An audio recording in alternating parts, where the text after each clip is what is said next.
This program features live coverage of an African safari and may include animal kills and carcasses.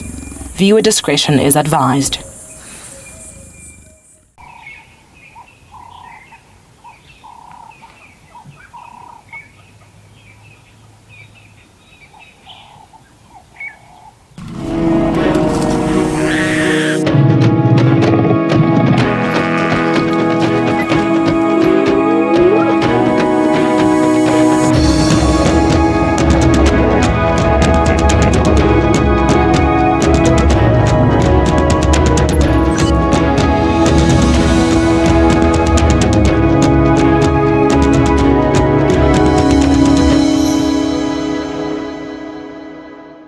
Afternoon everybody, and welcome by the beautiful Kara.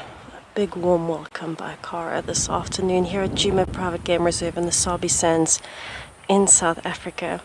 Now we're going to make a bit of an exception to the rule this afternoon. We're not going to do a segment with me where you can see my face as I greet you, because we're trying not to make any sudden movements at this point. But my name is Tessa. I'm going to be your guide here on safari this afternoon on Rusty. Behind the camera is Gert. And at the moment, we are just enjoying the fact that Kara is here on quarantine, up in a tree, and looking as though she wants to come down. And as she's relaxing, we're going to start relaxing as well. But what a lovely start to our afternoon.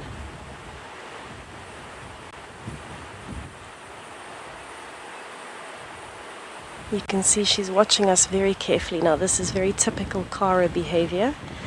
At night she seems to be very relaxed. If she's got a carcass, she's also very relaxed. But when she doesn't, she tends to be very skittish. And I don't want to chase her out of this tree, because then she will disappear very quickly. So I'd rather not add any extra movements to her this afternoon that aren't necessary. You can see she is watching us very carefully, and she is panting, but it is quite a warm afternoon.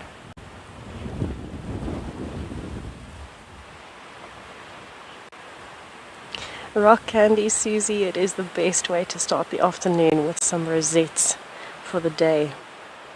And I was really hoping we would find her back here, but what is surprising, she's watching our rain roof as it's blowing a bit.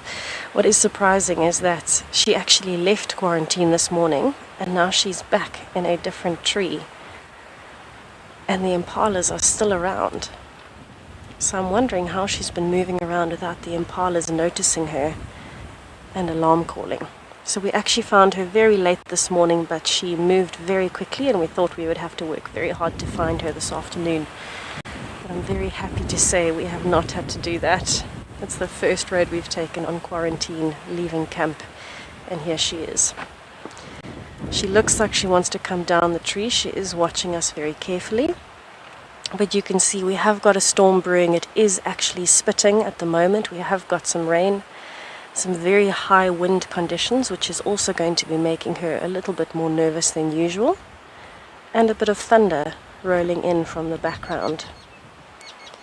We would love to hear from you this afternoon, so if you have any questions or comments, please get hold of us. Myself and Lauren will be very excited to hear from you. You can find us at #WildEarth on Twitter. If you're under the age of 18, you can pop us an email on kidsquestions@wildearth.tv, or you can register on the WildEarth website, head over to the channel page and submit your questions there. Now I am using her tail as a bit of communication here.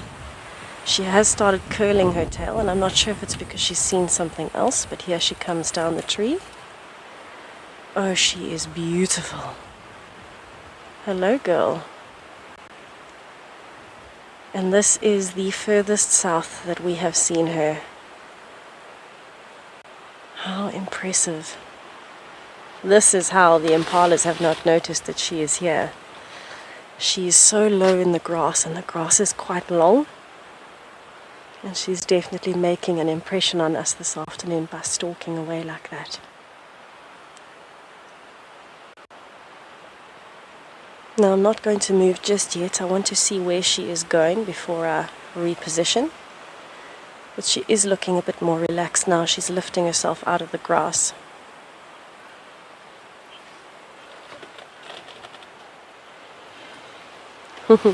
Joshua Brown, I agree. We could not have asked for a better way to start our afternoon.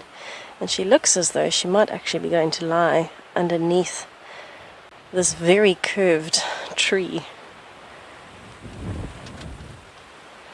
Oh, there she's just lifted her head again. So I just want to see where she goes before I reposition. I know that the bar is in the picture at the moment. Lying down. Okay. So I'm going to have to navigate this quite carefully.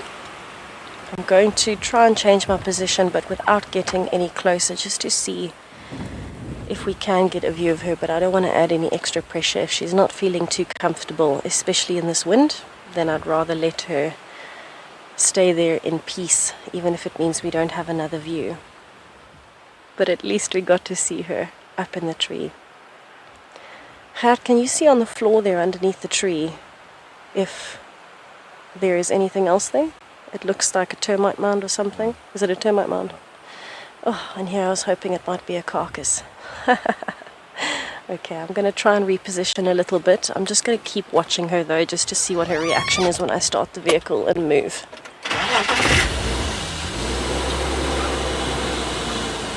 Okay, she is still nice and still. So I'm going to try my best to see if we can get a slightly different angle where we might see her face again. But while I do that, let's have a look at what our weather is doing for the afternoon.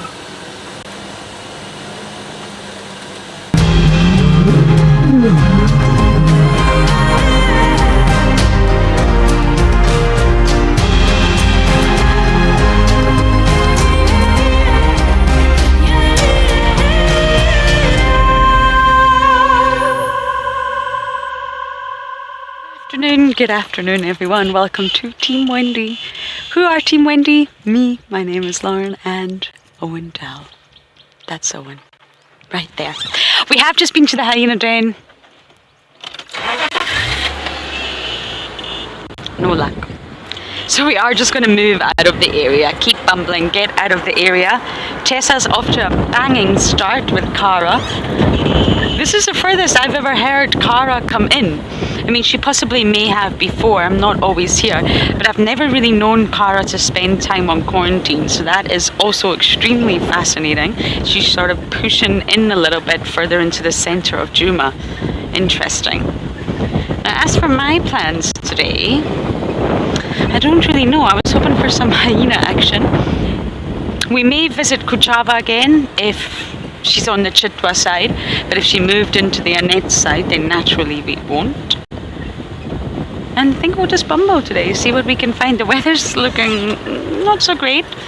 We've already had a few raindrops and it's extremely windy. But we're ready, everyone. We are absolutely ready. Everyone, we are absolutely ready. And of course, as always, if there's anything you would like to see, please do let us know. Make it realistic, naturally. But let us know any little insect that you want to see. Any antelope. Any tree. Any bird.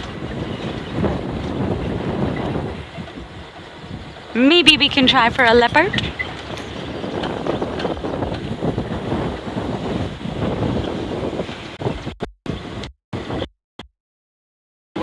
These kind of weathers, you are going to get animals moving. It's really, really windy. Now, no luck with our Goliath heron. Sadly, that disappeared.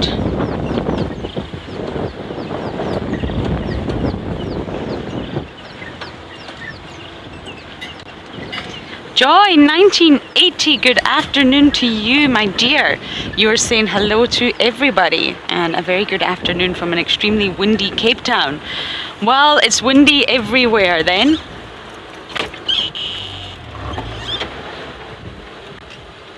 Is it just warthog?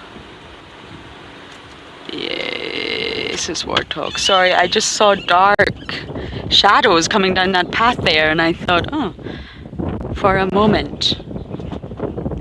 But It's very far away, I'm afraid. But it's warthogs, not dogs. But we are just going to sit here a little bit longer and watch them.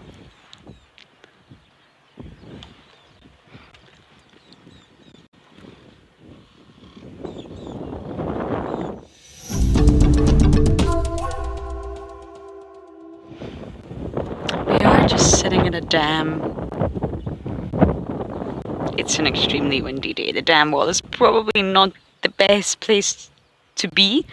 However, it is also a good place to be in terms of animals that come down to visit.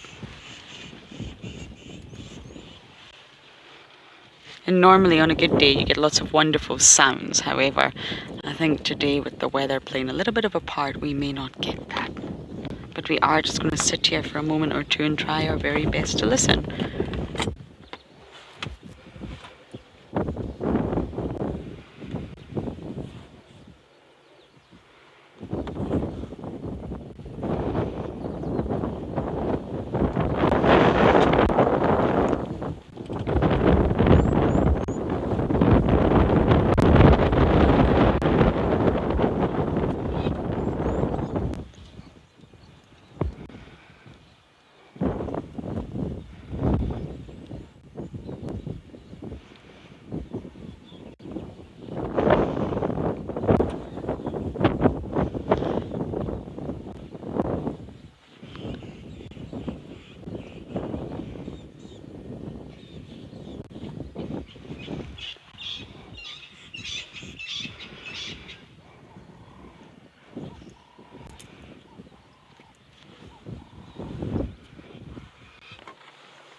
It's peaceful either way. Despite the wind, it's always nice to sit by a water hole.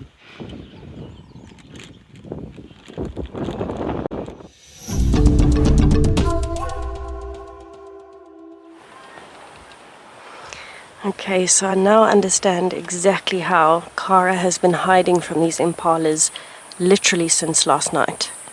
You can barely see her, and she's a few meters away from us. Have a look at that camouflage. If you can spot a leopard there, I'll be very impressed. So she's actually lying down with her face very close to her paws, and she's on her stomach quite flat. And if we look very carefully, we can just see some rosettes, and every now and then a little bit of movement. So I now completely understand why leopards are so successful, and you're seeing it in action right now. You can just see her body moving while she's busy panting. It is a very humid afternoon, thanks to the storm coming in. But just to give you an idea of the distance that we are from the impalas, where she is, and you can just see a little bit of rosettes under there. Have a look at where the impalas are. So we have got impalas literally spread out in a semicircle all around us, feeding as though she is not here. And the interesting thing about this is they are downwind from her, so they should be able to smell her, and yet they are still very relaxed.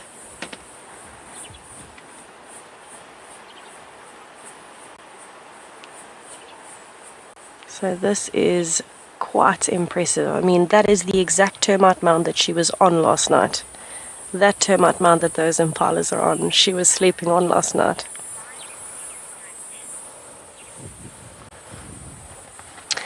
Simone, she definitely could be looking for spots for a den site. There are 4 drainage lines that surround quarantine, and all of them have been used before by the different leopards. Tlalamba has been using one of them in the last few months herself. And so I would not be surprised if Kara is busy scouting, and maybe that's why she's further south of where we normally see her, because the lions have been very active in the northwestern corner where we normally see Kara. In fact, I've only ever seen Kara in the northwestern sector of Djuma. And that's where particularly the Talamati pride has been spending a lot of time the last 2 weeks.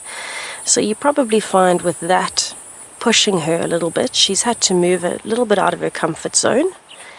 And that's very possibly why she is so far south and quite happily up in quarantine for an extended amount of time.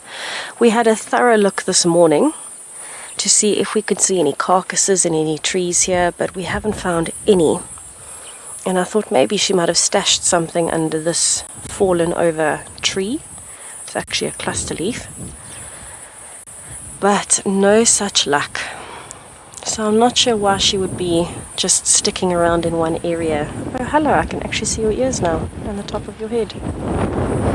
But possibly it could be because the impalas have relaxed so much that maybe she's just waiting for the light to drop a bit.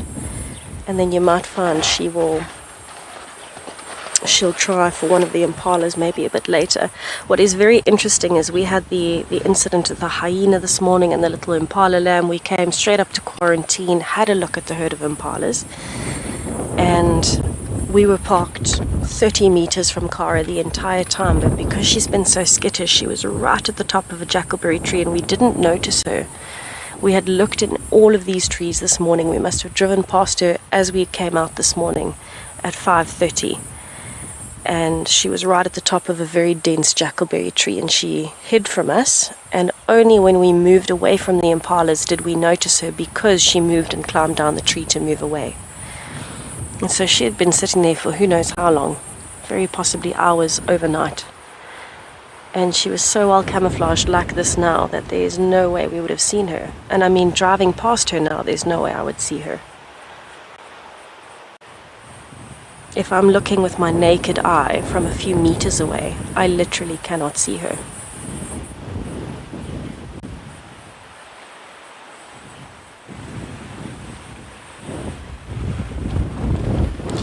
Sparse impalas would get away from predators mostly actually using their speed. Because they are built for speed, their first defense mechanism, once they've seen a predator, is an alarm call, because that doesn't just let the other impalas know, but it lets the predator know that they've been spotted. A majority of predators, other than wild dogs and hyenas, will use surprise instead of stamina and speed. So as soon as a leopard has lost the element of surprise, it will stop hunting. It'll usually move out of the area. But if that doesn't work, then the impalas will run at speed. They will move away very, very quickly. And it almost looks like a wave. It moves through the impalas and they all spread out in different directions. Impalas aren't really strong enough to be able to defend themselves by kicking or using their horns if they're a male. It has happened, but it's less likely.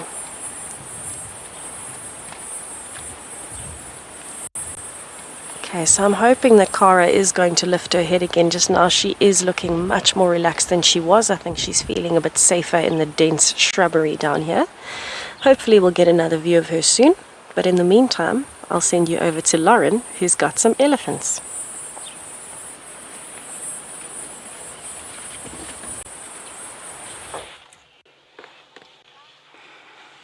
We've got a herd of elephants, a small herd, just weaving their way through the thicket near Twin Dams. The youngster smells us. Always the young ones. It's probably not ideal positioning for Owen, but we're not going to get too close to them just because the wind is really strong. Elephants can be a little bit reactive when it's this windy. Is the pole in the way, Owen? No! Wow, that's the first.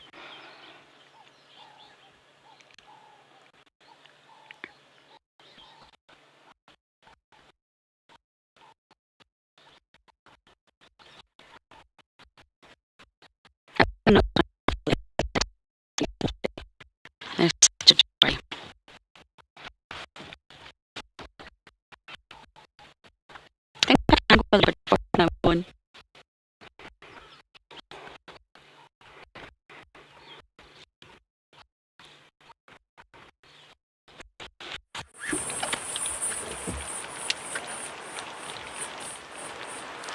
So we have managed to reposition a little bit because she's lifted her head very, very slightly. And we found a small gap in the grass. When I say small, I mean literally a few centimeters big, where we can see her a little bit better. So now you can actually see some solid rosettes and not just the odd rosette in between the grass.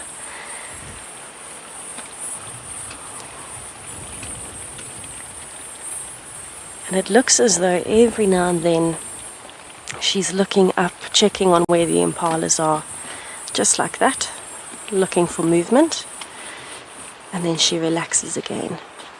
And I'm very happy that her attention is focused on the impalas and that she's no longer focused on us. It means she's relaxed enough with us, and we figured out what the problem is when we arrived next to a very tall open tree in an open area, and we've got a big rain roof on. She's not used to the rain roof.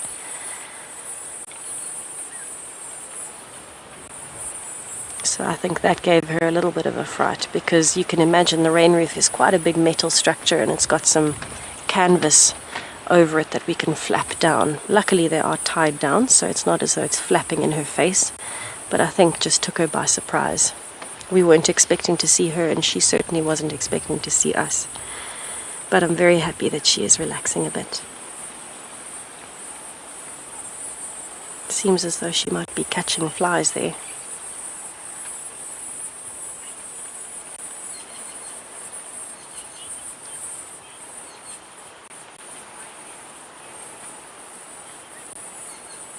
Lily pan, actually yes. Female leopards will mate with different males because it gives them the best chance for genetic diversity, which would hopefully give the cubs stronger genes.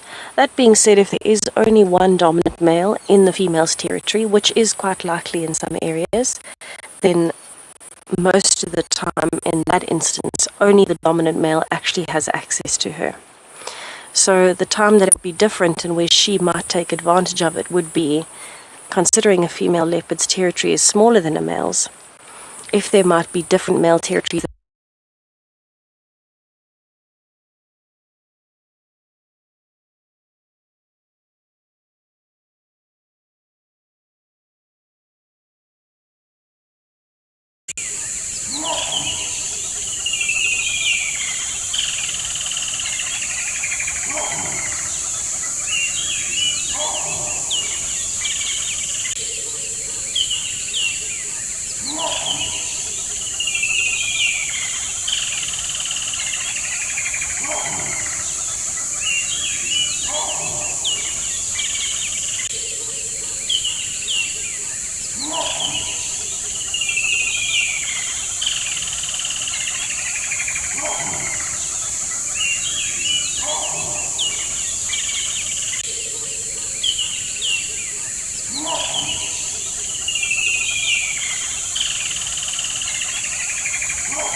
We have unfortunately had some technical difficulties, but we are back, everybody. The rain has just started bucketing down, and I'm still up in quarantine with the impalas, with Kara, a wildebeest, and a big elephant bull. And you can just see him standing in front of me there. So we just wanted a bit of a wide view to start with before we direct you in.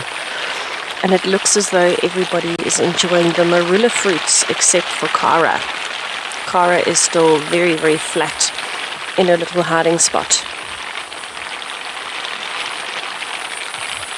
So she is still barely visible underneath there. Every now and then we're just seeing some ears and the occasional twist of the head. But it seems as though, quite unusually, she's almost forgotten about the impalas. She's just lying down. I wonder if she's just enjoying the fact that she's got a bit of shelter from the rain. What we have been noticing is that even the impala rams have been eating the marula fruits from that particular marula tree. And we're getting some very funny faces from them as they're trying to chew on these big fruits. It takes up their whole mouth. But as the rain started coming down, all the impalas got very distracted because they did actually smell Kara just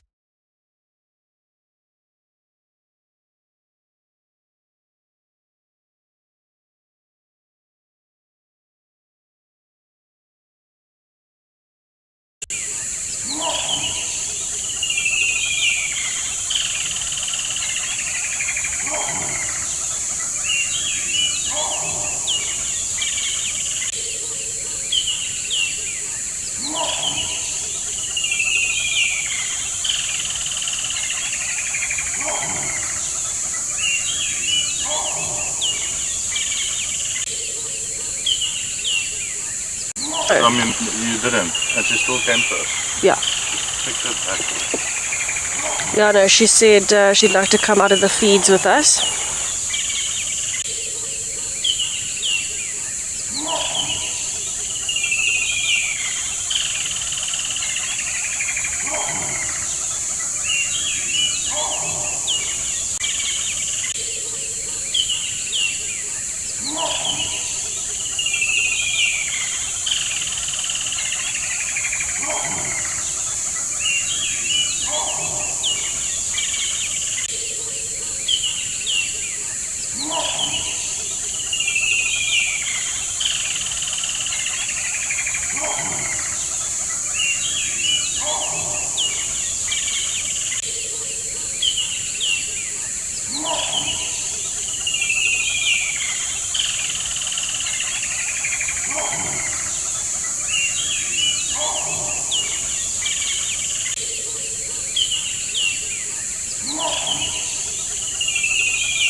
Hello everybody, sorry about that.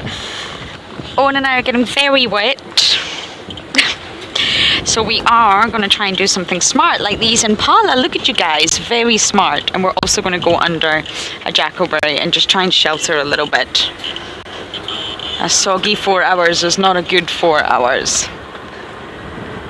But there's something really nasty rolling in and I'm very aware of it.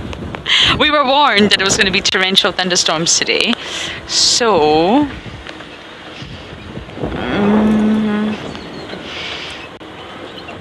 I wonder if my plan will work. How is that, Owen? Turn slightly. I don't want to go over the edge of the mole.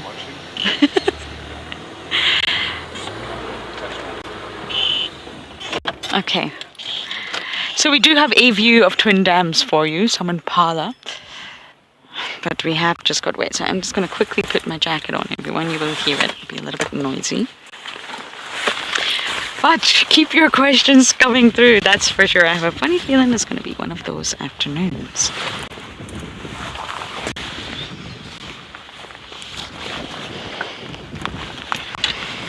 Yeah, that's better.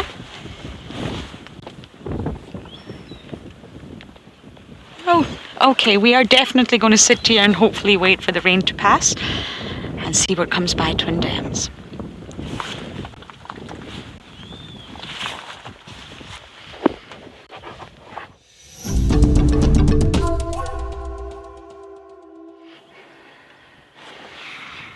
We're sitting by the dam trying to avoid the rain.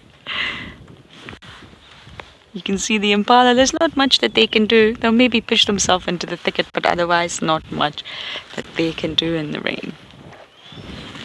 But we are just going to sit for a moment or two and watch them.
It's very peaceful. The rain's starting to slow down a little bit, which is good news for us.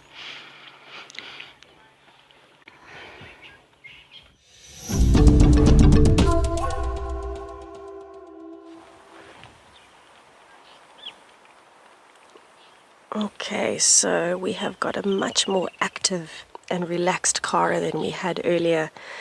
She seems to have almost all but forgotten that we are here. The rain has stopped, and she started grooming herself, so I'm hoping that means after the downpour, now that she gets to groom a bit, she might actually start moving just now. Maybe if we're lucky, she might climb a tree a little bit later. But she's actually got the perfect hiding spot at the moment from where she is to where the impalas are, as much as she is upwind. If she can use this cover and this slight little crest that comes up towards the right-hand side, she might be able to loop around on that side and come back towards the impalas from downwind when it gets a little bit darker. So the impalas are looking fairly alert. Some are feeding, but a lot of them are looking around. And I think especially now after the rain, the breeze has dropped a bit, and so they're just making sure of what's happening. Cara seems to be looking at us again. She's definitely getting more relaxed. So a little bit of patience definitely does pay off. Patience and respect for her space. Hello, gorgeous. She is still panting very heavily. As much as the rain came down, it didn't really cool anything down where we are up here. So I'm wondering if she's just, excuse me, feeling a little bit hot.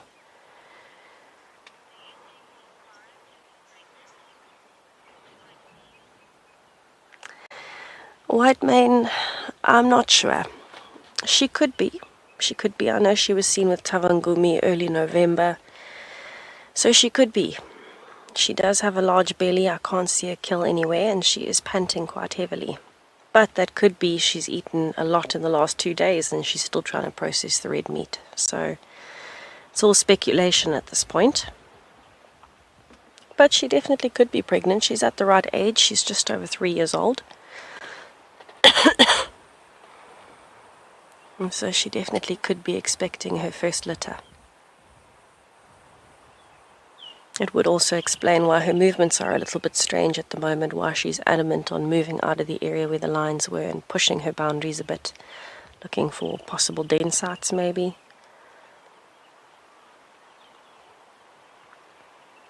But I'm honestly just loving how she's become so relaxed again and started grooming.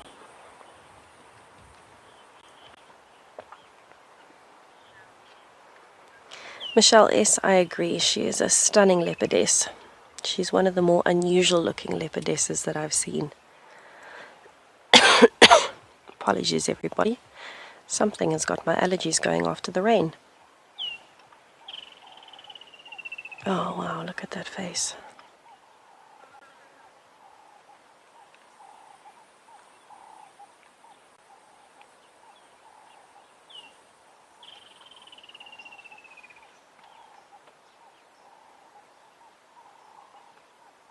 It's amazing how when she turns her head you can't see her anymore, and then when it pops up like that it's so noticeable.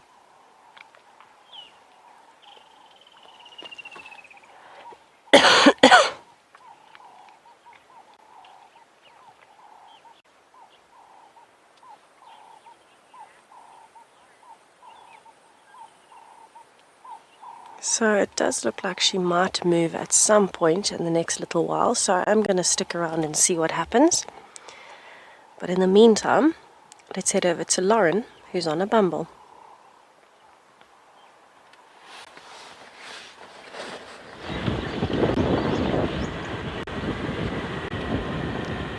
It's dried off a little bit at our end, although I have just gone on to Gary Main and seen how black the skies are. We're just going to do a little check to see if Tlalamba crossed back over. We may as well, and then just stay in the center of Chuma. It was Marib's skill. The photos are on Facebook. So it absolutely was Mr. Mareeps. It's interesting that he didn't come back for it. I wonder if he had another one. Tandy used to do that. But it was Mareeps.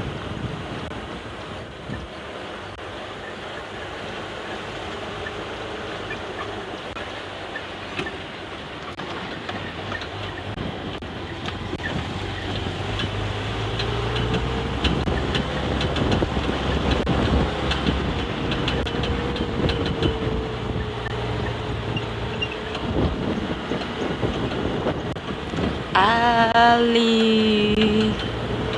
Sorry. Ali something, did you get that on? Ali Palmer, you would like to see a kudu. That is definitely doable. And I can try my very best. Not sure what the weather's going to get up to, but I will do my very best to do that for you. Kudu is possible. Been having a lot of kudu around right now, and in Yala. Plenty of bushbuck in our camp. Oh, hello, Scrub Hair. You're awake very early.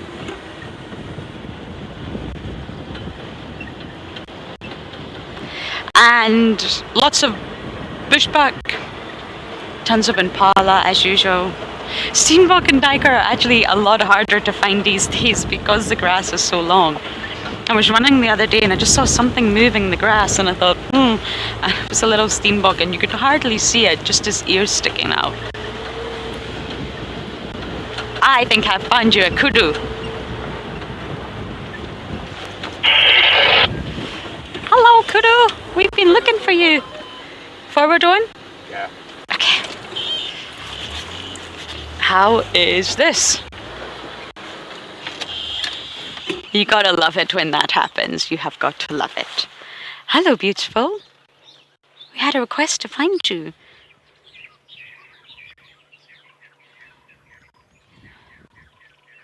I can't see anything. I have no monitor and the bush is in front of its face. It's a female, Owen, correct?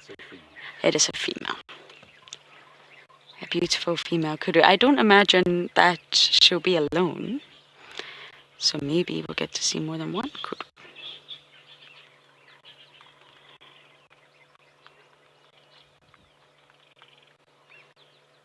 Gorgeous antelopes, and I think sometimes when you just see kudu, you forget their size. It's phenomenal. And then when you see them standing next to impala or smaller antelope, you really realize how big they are. They are the largest that we get in this area. We used to spend time with the elands in the Masai Mara, but not here, I'm afraid. Demi, you love those patterns. I know. It's the ears and the almond-shaped eyes. Really equipped for tuning into the senses and being hyper-aware.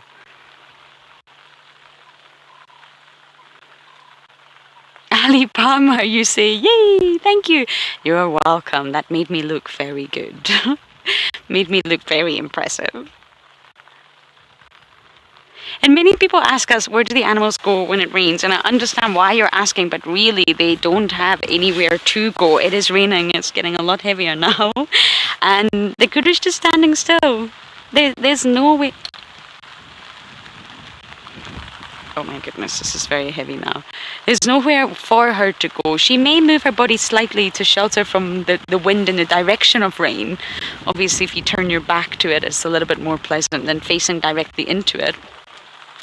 But there really is nowhere for them to go, and they just either relish it and probably enjoy the moisture on their skin. And then when it gets really heavy, maybe just go into the thicket, or there's actually a drainage line down there. Tandy loves that drainage line.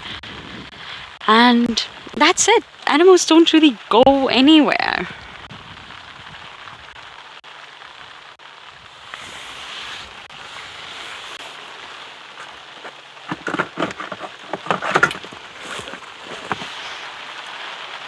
Oh dear, this is very heavy. I think we are going to take a turn and slowly bumble towards home.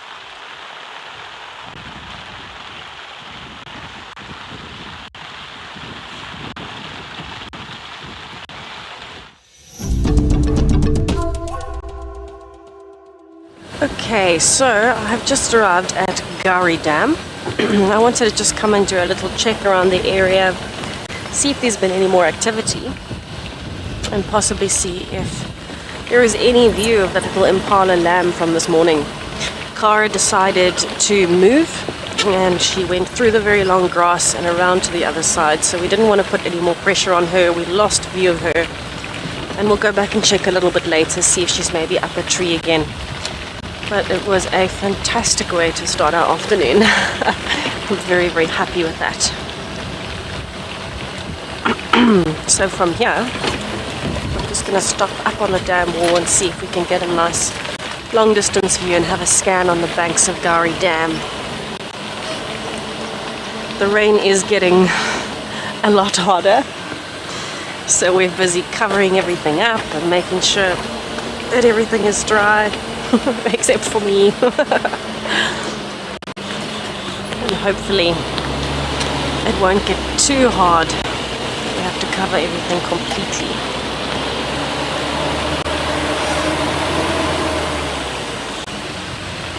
We'll try and stop under the tree so that we've got a little bit of shelter. Oh, that's much nicer. Okay.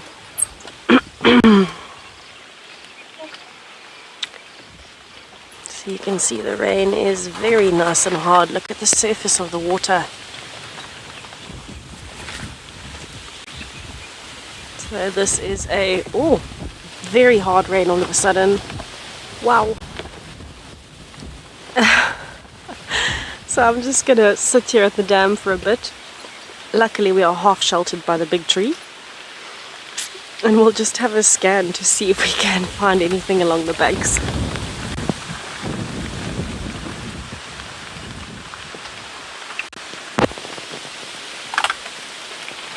You will hear some noises. We're just closing the rest of our flaps. We are getting drenched over here. Oh my goodness. Hopefully we don't blow away completely and get flooded.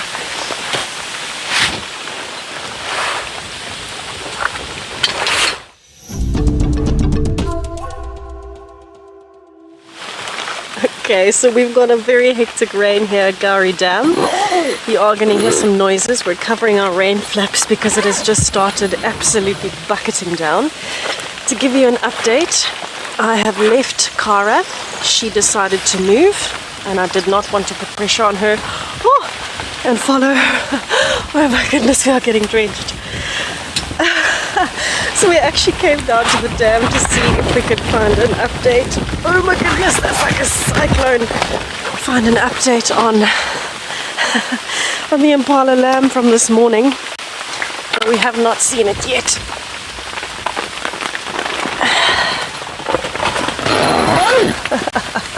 Oh my goodness. Okay, we are getting absolutely flooded and blown away on the dam wall. We have not seen any sign of the impala lamb just yet, so hopefully we'll be able to give you an update on that soon. But it does look like in the very far distance there are some male impalas, so maybe the little one managed to find some company. Okay, I think we're going to have to head back. We're going to have to cover up our flaps. Oh my goodness, the wind is blowing us away.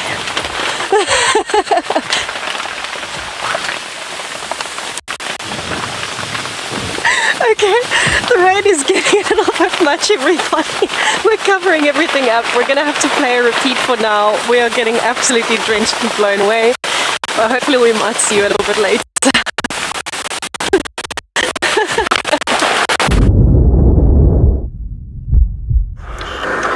That's John is breeding herd of impala and the wildebeest. Pretty much this might tell me in the area because they're getting close to the drainage line where I was thinking to walk around in the area. Speaking to you, I'm also checking more or less in the area possible where Kalambashi might be very close to this impala, but there's no way because most of our wind blow from the south to north direction. The impala might by this time pick the scent of this leopard and able to really walk far away from the point. Wildebeest and impala together, they're really enjoying the company, or wildebeest is enjoying the company of impala.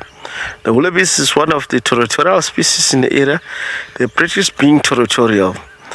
Of course, they'll pick the area where it's more open, run around in the area and sandmark. They have gland in between the hoofs, and is one of the species that have preorbital gland. Of course, below the eyes, between the eyes and the nostrils, he will rub against the tree in order to really get rid of other males if they come into the area. Establishing his own area, waiting for females to come to join him. If you look at the wildebeest in other country of the world, or for example, if you take example of Masai Mara, Tanzania, where the animals or wildebeest, they come in numbers, millions of them. They cannot practice being territorial, stay in one point. They move all together like a cast of insect or locust. What does in most cases, competition for being territorial, it isn't going to be practiced because there's a lot of opportunity. Mating is the biggest major thing when it comes to animal in small numbers, because they have to be so strong and fit in order to mate. Of course, if you look at the wildebeest migration, you tend to see million and million of wildebeest. Opportunity of mating is very high.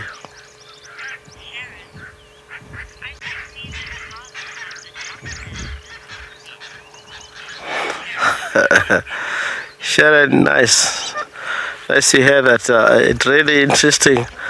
The impala have adopted the wildebeest. It looked like, yes, it used quite a lot of impala eyes to really scan scan in the area for predators, especially in the course of night.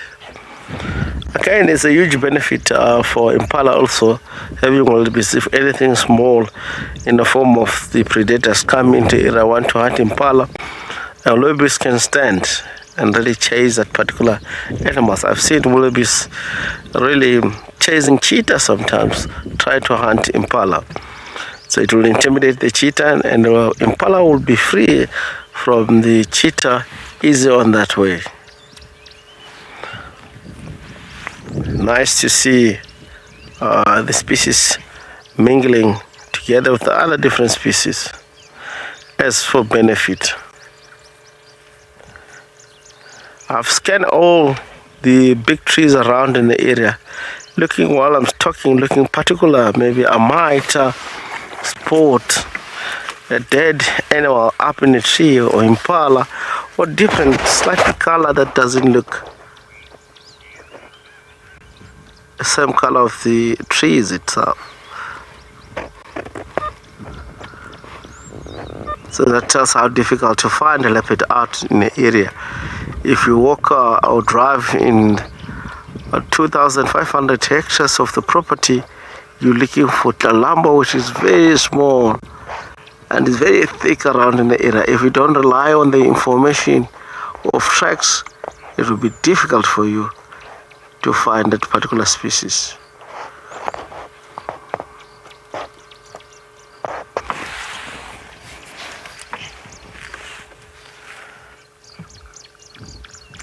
The impala are so much calm, so relaxing. It's a very good sign. It doesn't mean, of course, if they're so relaxed like this, doesn't mean there's no leopard around. A leopard is one of the species, of course, very clever, might opposite the wind and come from the different angle or where the wind might be blowing, and he can get information from the impala. If you get to see them here, you might shift and move slightly to the north.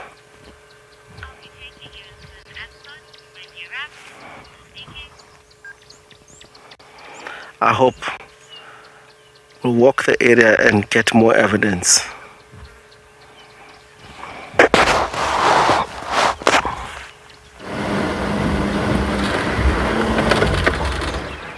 Yeah, it's Tlalamba. Look at the teats. Yeah, so very, very exciting. As we came around the corner to Vuyatela Dam, Tlalamba was in the road, walking away from the dam. I'm so excited. Oh, look at that tail. So we actually came around, we could hear some squirrels alarm calling, and as I looked up over the dam wall, I spotted her walking away. Oh my goodness. She's feeling a little bit frustrated at the moment because the squirrels and the birds spotted her straight away. Oh my goodness, I'm so happy. Beautiful girl. Oh, you can see her mammary glands are nice and full, so she is doing well. She's busy scent marking at the moment, so in all likelihood she's left the cubs somewhere close by and she's out on a mission looking for food, scent marking, and just carrying on. Look how high up her tail is, so she's really advertising to everybody at the moment. I know that you've seen me. I'm not hunting, I'm just moving along.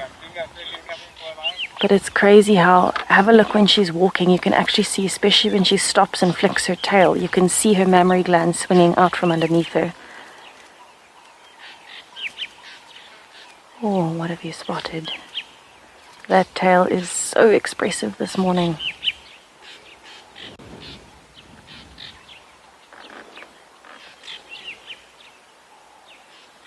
You can see the starlings are wanting to mob her, like the drongo did to the Wahlberg's eagle. Oh, that tail.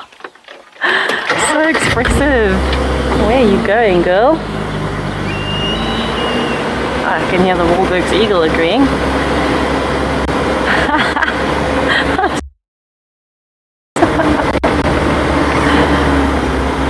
Oh, I just had a gut feeling. Come back towards the dam, and I'm so happy that I did. Oh, she is beautiful, more beautiful than I remember. I don't know if anyone else agrees, but I feel like every time I see her it gets better. Oh, look at those paws, leaving some nice fresh tracks on the road. Oh, and those ears have not stopped moving.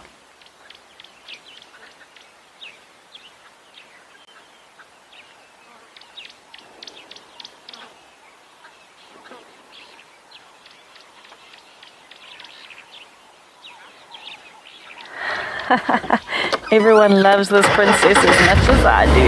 Yay! Oh my goodness, what a way to have the last little bit of my morning. Hello, Tlalamba. Where are we going? It's always so fascinating to me to be able to follow a leopard, especially when they're territorial marking and things like that. It just is so wonderful to see where they're going.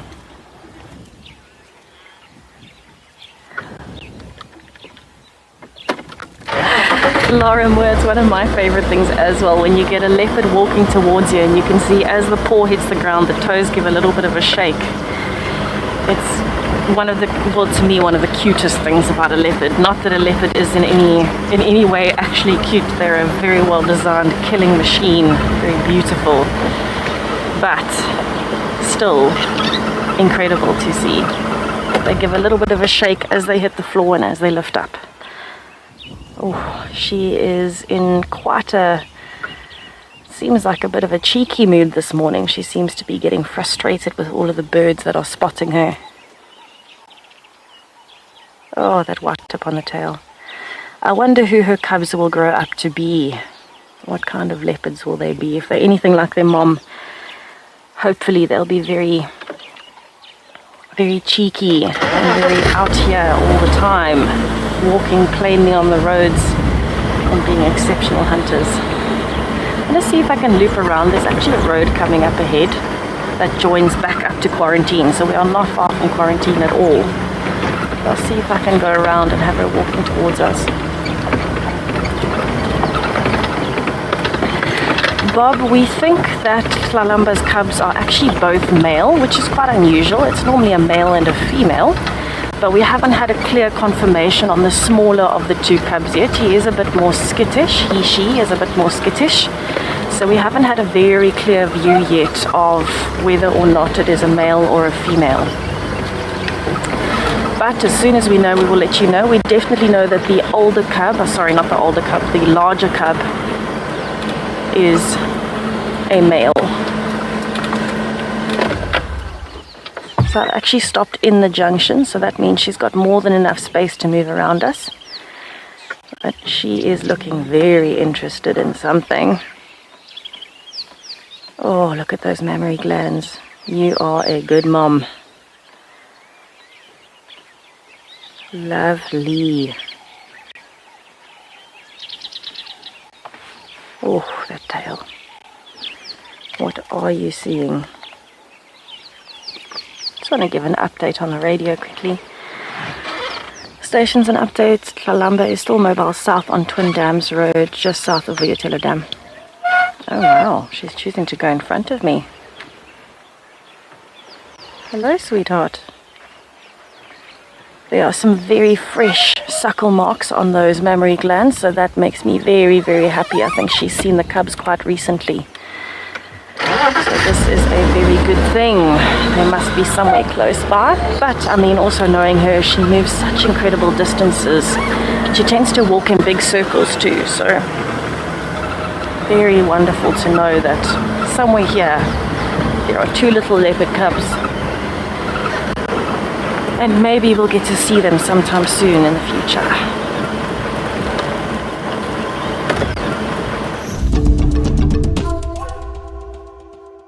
So we found a giraffe, big male. They're quite nice just to sit here, and also you'll be able to hear the tail swishing every now and then. I think he's just going to hopefully end up feeding right next to us.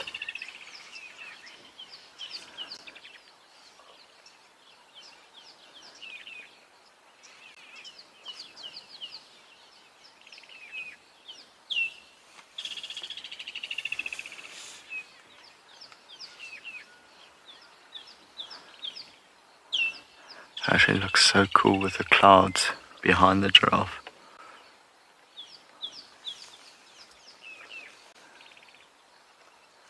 He's eating from a guarri tree, but I think mostly what he might be after are the little fruits.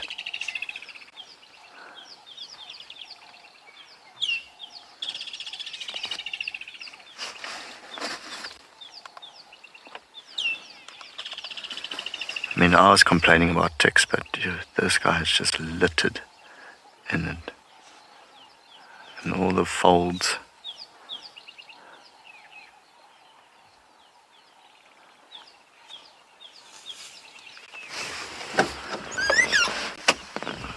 Just gonna try to turn around, follow the giraffe for a little while. Luckily, he feels like walking on the road.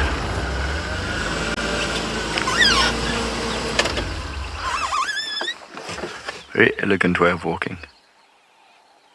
Also quite quiet now when they walk.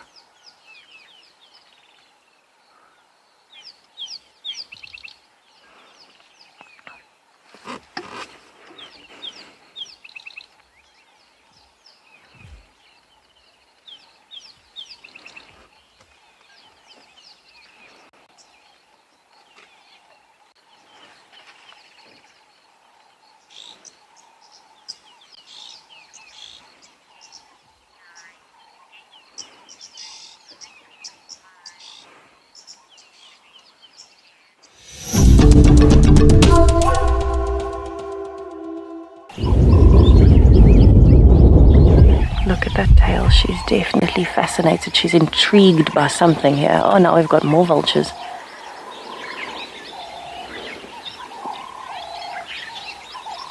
She's definitely listening to whatever's happening in the drainage line. I think with the amount of hyena activity we've had, maybe she managed to kill something in the drainage line. The hyenas managed to steal it. And now we are able to sit here and watch her as she's analyzing what's happening. Just a reminder, everybody, this beautiful girl, Tlalamba, is part of the Genesis collection. So if you want to find out more, you can head over to the WildEarth website and look for the NFTs tab. I think she is the prettiest. Not quite as pretty as Kuchava maybe, but so beautiful. I feel like Tlalamba has a different type of beauty around her. She's such a big female, and she's the perfect combination of muscle and grace. Isn't she lovely?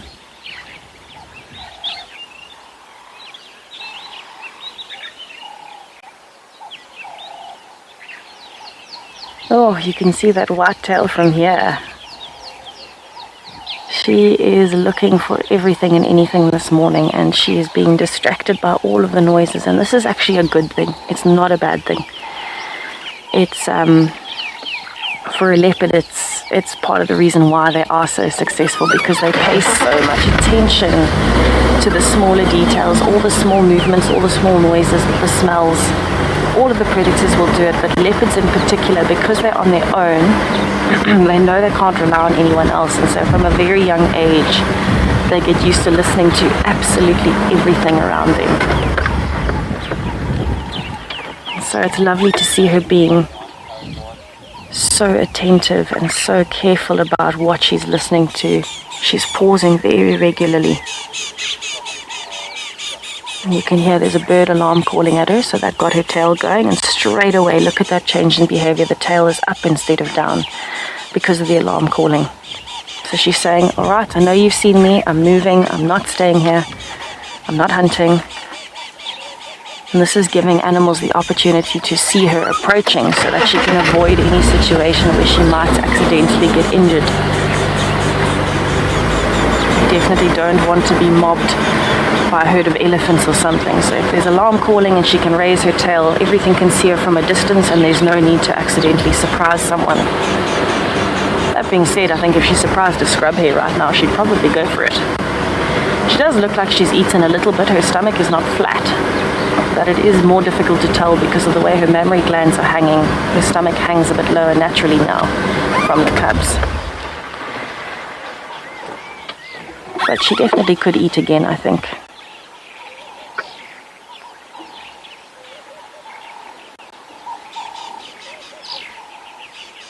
That bird is still alarm calling behind us. It's one of the cisticolas. Now you can see she's dropped her tail again, so this is conveying I'm far enough away from the alarm call.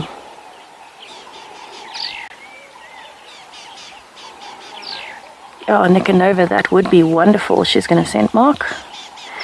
It would be wonderful to meet Kuchava's cub. Oh, she didn't scent mark. Wow. Throwing me under the bus there. Yes, it would be so lovely to meet Kuchava's cub before I go. I'm very happy that I've gotten to meet Tlalamba's cubs at least. I'd love to see them again, but I think any chance you get to meet a new leopard and spend some time with it, not much compares in this world to that feeling. Because it really is an honor to be able to spend time with a leopard like this. You know, leopards are very secretive, they're very quiet in their movements, and so if they don't want to be seen like the last few days, they won't be. They absolutely will not be seen if they don't want to be. So for her to be out in the open, allowing us to follow, is just, it's an absolute gift. This makes every day worth it.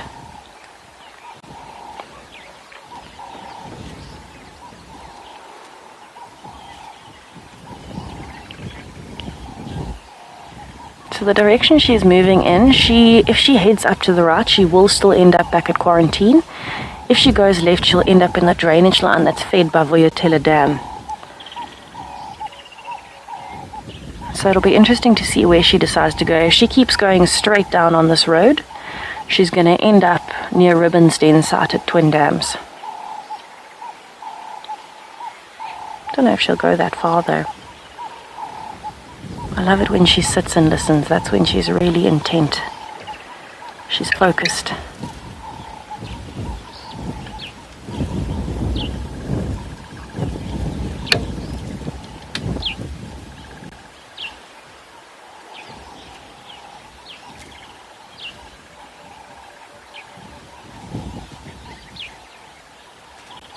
So she's listening back up towards quarantine again.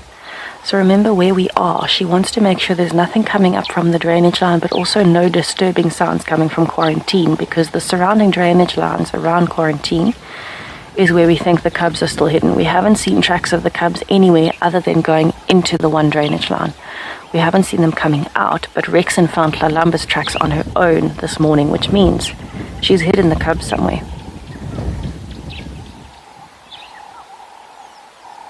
And with all the hyenas around, I think her kill was stolen, so she needs to find some more food.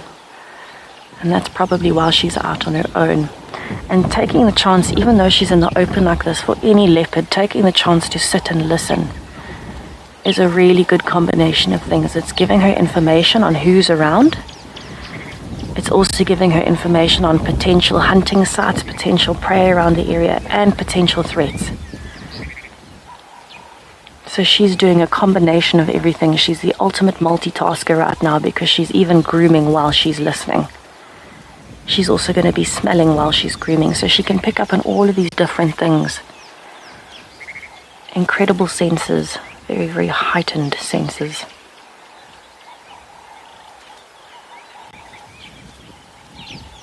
Yeah, she keeps looking over towards the drainage line in particular. I think her kill must have been in there somewhere.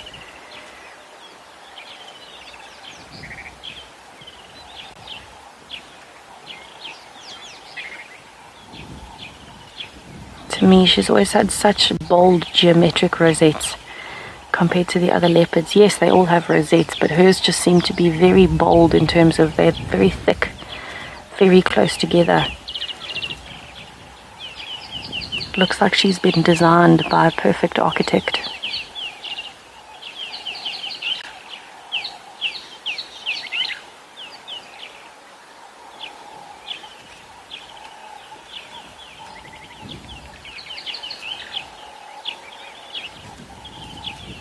I'd love to know what she's thinking at the moment. She's definitely hearing something that we can't. Maybe some movement in the drainage line if the hyenas have finished the carcass and they're moving up and down. She might be hearing that movement.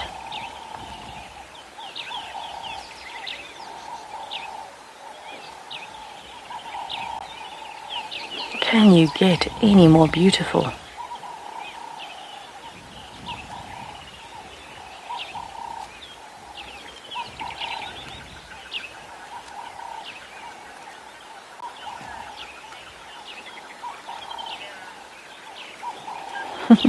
Veronique, we are also very happy to see her, and I'm glad that it has brought you joy seeing her this morning. It is always such a treat when you've been tracking her and you know she's in the area. And you've been tracking for a few days, and then you get to see her, and it just kind of reaffirms what you know about the bush, but also it reaffirms the condition she's in, and we get to have a little bit of a bonding moment with her and see what is happening in her life. It's a nice little window into the life of a leopard. Let's see if I can move. She's actually headed towards the drainage line. Unexpected twist. I was expecting her to go more towards quarantine. But I can see why she would choose this. There's a nice termite mound and some dead trees. And so I'm going to see if I can follow her towards the drainage line, see what we can find in there with her. Miss Tlalamba is now headed straight down towards the drainage line. She's paused again to have a listen. And her tail keeps moving ever so slightly right on the tip. And I think she might be assessing whether it's safe to go into the drainage line, but at the same time whether there's any potential food down here. So you can see she's using this long grass to her advantage. And just giving it a little evaluation while she's here. So the only thing I've seen so far moving on the other side of her has been a Swainson's spurfowl. Oh, she must have a fly bothering her.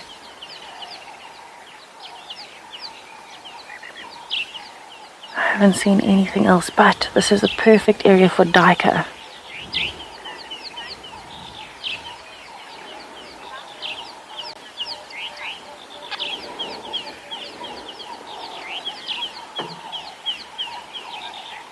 Morgan and Frankie, you are 11 and 7. Thank you so much for your question. Tlalamba's cubs are just about 3 months old now, we think, about 12 weeks. So they're still very young and very cute and very small. And we don't know yet who they will grow up to be, but we can already see some nice personality traits coming through. And hopefully, well, it seems like one is like mom and one is like dad, actually. One cub seems to be a bit more like Tlalamba, a bit adventurous, outgoing. The other one, maybe a little bit more like Mulwati, a little bit more shy. So it seems like a pretty good split of leopard personalities at this stage. But I hope we can find them for you sometime soon in the next few days.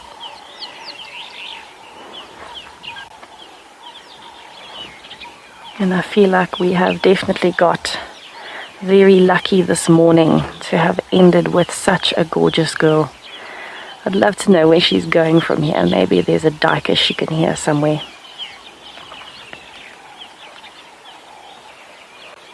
Oh my goodness, how perfect is she? Look at those ears in the grass. Everyone, I am so happy that you could join us this morning.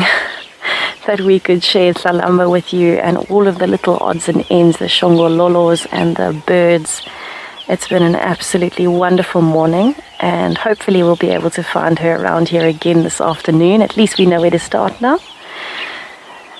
And we're definitely looking forward to having you with us for our safari this afternoon. Hopefully we can end with some more spots like we did this morning. How exciting. Perfect way to end our morning with you. Thanks, everyone. Okay, so we found a giraffe. Big male. They're quite nice just to sit here, and also you'll be able to hear the tail swishing every now and then. I think he's just going to hopefully end up feeding right next to us.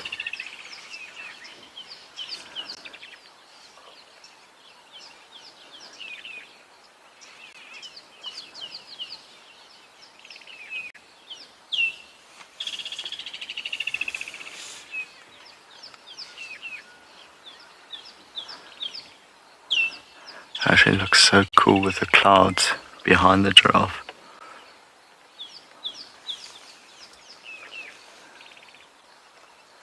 He's eating from a guarri tree, but I think mostly what he might be after are the little fruits.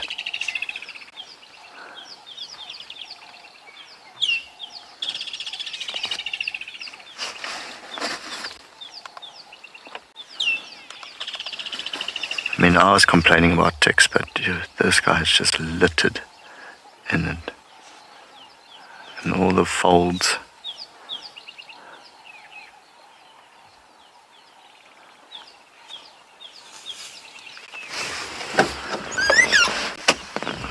Just gonna try to turn around, follow the giraffe for a little while. Luckily, he feels like walking on the road.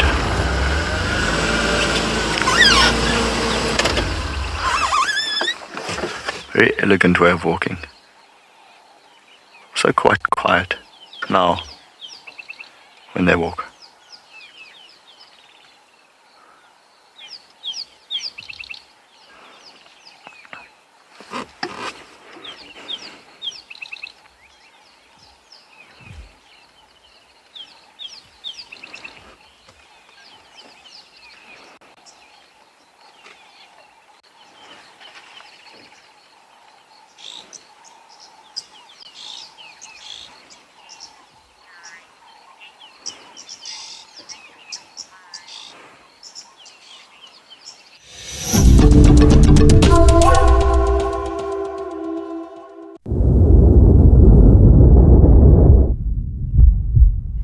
So we've just come across quite an interesting scene. We've got a pair of Wahlberg's eagles, and have a look at this fork-tailed drongo. It is so upset that there are raptors here, and it is giving them quite a rev at the moment. Listen to the calls it's making.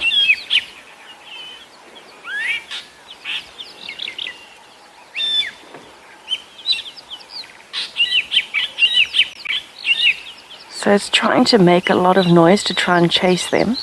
But at the same time, what it's doing is it keeps mobbing. So it sits for a few minutes and then it mobs them. And it's actually been smacking. Yeah, look there, it actually just smacked that one again. The pale morph is at the bottom. We can't see it so clearly. But it's been mobbing the pale one in particular. It seems to be ignoring the normal Wahlberg's eagle at the top. But the pale morph, it is really not leaving it in peace.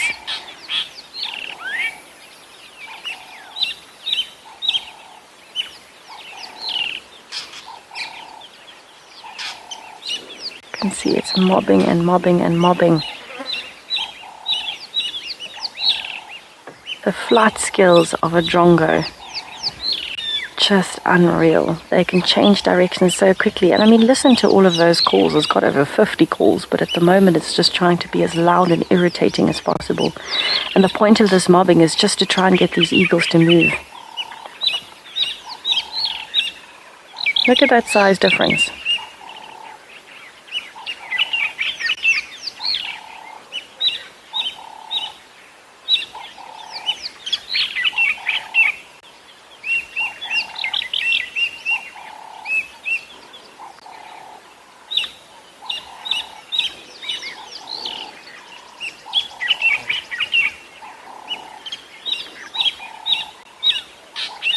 Oh, it worked. Shame. So the Wahlberg's eagle's actually gone and landed. The pale one's gone and landed. That's the Wahlberg's calling. It's gone and landed in the marula tree. And I wouldn't be surprised if its partner now follows. I think it's just getting so tired of being mobbed, looking for some cover.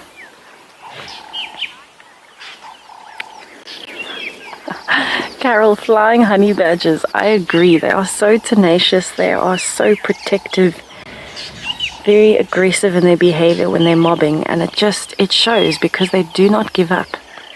And it works. I mean, that eagle got so frustrated that it actually moved to a tree that's got quite a lot of brush, a lot of leaves and cover, so that the drongo can't actually peck it on its head anymore. And I mean, bear in mind, that's quite a dangerous behavior for this drongo to have. You know, if it is actually touching that eagle, and a few times it actually touched it, it smacked it on the head as it was mobbing. I mean, that's quite dangerous. All that eagle has to do is be quick enough to move and grab it. But drongos are very well known for this behavior. Drongos and starlings tend to be the two leaders of the mob pack. And so it is very, very interesting to have seen that behavior and how tenacious it was. It is still in the marula tree and it is still mobbing the pale morph and calling away. But it seems like this one is not really too bothered. I'm actually not sure why the drongo chose the pale morph instead of the normal Wahlberg's eagle that you can see here. Possibly because the pale morph is a little bit bigger. Oh, but now we've got a new bird. They're actually coming to investigate. Two starlings going to investigate why the drongo is performing the way that it is. So they've actually both gone to join the drongo in the marula tree. That poor Wahlberg's eagle is going to have a rough morning. So even when it's flying, the drongo is coming up behind it and kind of smacking it on the back while it's flying. And you can hear the Wahlberg's eagle is trying to call its partner. And its partner is not bothered. Look at this, it's time for preening. Feigning oblivion, it seems.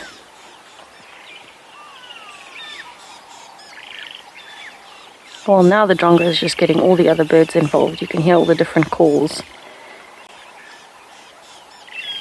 Definitely trying its best to move this eagle out of the area, and it's not going to work because, yes, it'll irritate the Wahlberg's eagle and it might temporarily fly away.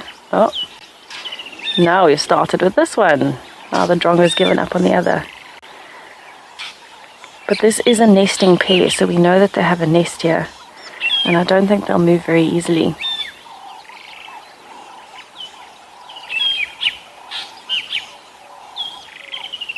And this is all just a tactic for the drongo to try and protect its chicks, its eggs.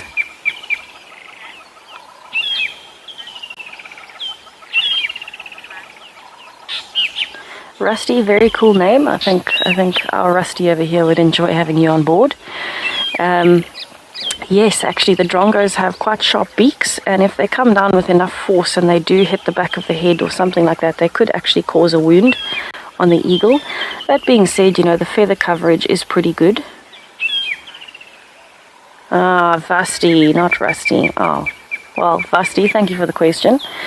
And yes, the drongo can actually hurt the eagle, but it would take quite a lot of force and a lucky shot to get a wound in somewhere on the eagle. They've got so much feather coverage, and they know that when they're being mobbed, they kind of just tuck their head in a little bit so the neck isn't exposed, and the feathers on the back are so thick that they wouldn't really be able to get through the feathers to the skin. But with a lucky shot, they would be able to if they caught it at the right moment in the right position. It's more irritating than anything, so it's not as though it hurts the Wahlberg's eagle every time the drongo mobs it. It's just irritating. You can imagine, it's similar to when, for example, an insect takes a liking to you and it keeps coming to your face and landing on you and kind of flying around your head. You tend to get a bit frustrated. You try and swat it away, and then you'll move. You'll move away from the insect. It's the same kind of behavior. And I'm telling you right now, if a drongo or a blacksmith lapwing did that to me, I would definitely be running out of the area.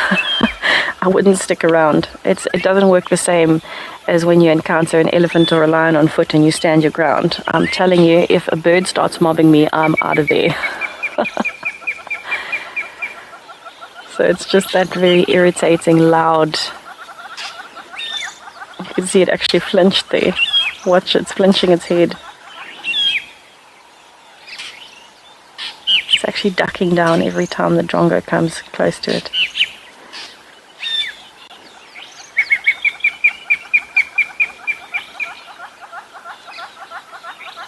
So the drongo can actually mimic the call of the Wahlberg's eagle, which is quite impressive. It's one of the best mimics that we have out here. It can mimic so many different birds, but it can also mimic a few mammals like dwarf mongooses.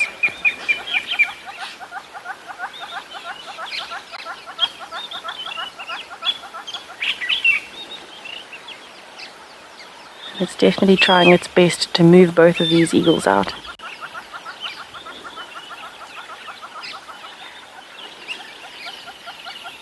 So you can see the eagle is not terribly bothered. It's still gone back to preening. But the drongo is not going to give up until this eagle moves.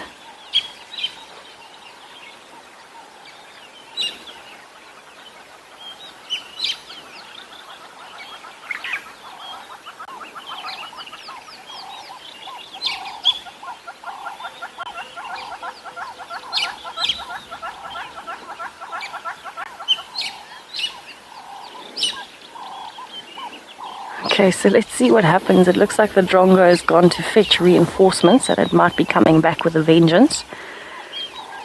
Let's see what happens.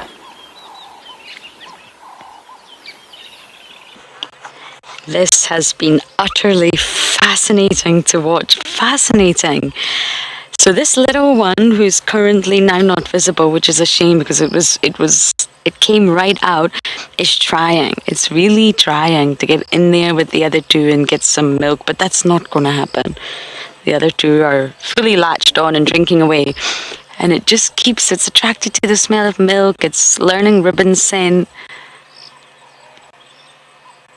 It's really fascinating what's going on here. I hope it comes back out again. Come on, come and see us.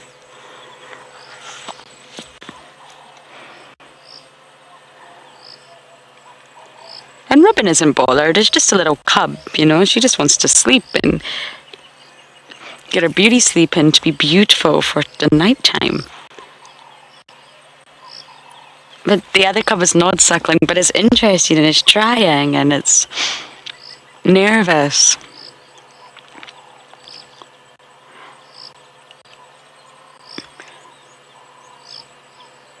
I got some great shots of it for the ID kit though.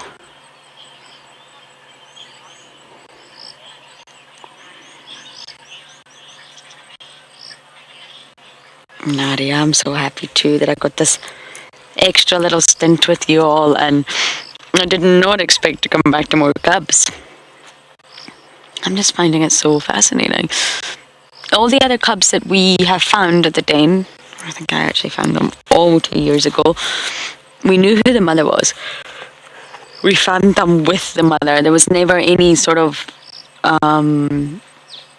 question about it, actually. And now we have this situation. When I heard last night, Rowan has 3 cubs, I'm thinking, what?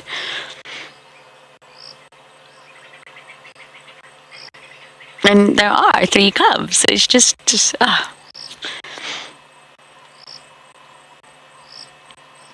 But that other one is just, it's not interacting with Ribbon in any way, shape or form. And what we've been watching is Ribbon's pair running around, chasing each other, biting each other. They're siblings, they know each other, just having the time of their life. And this other one is just staying put. It doesn't know them very well. It's going to get to know them, trust me. But right now it doesn't know them very well, and it's not really willing to come out fully out of the den just yet.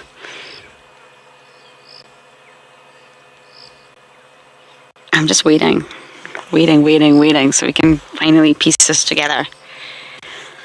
We need to move the dam cam, borrow it, and just keep it here for one night.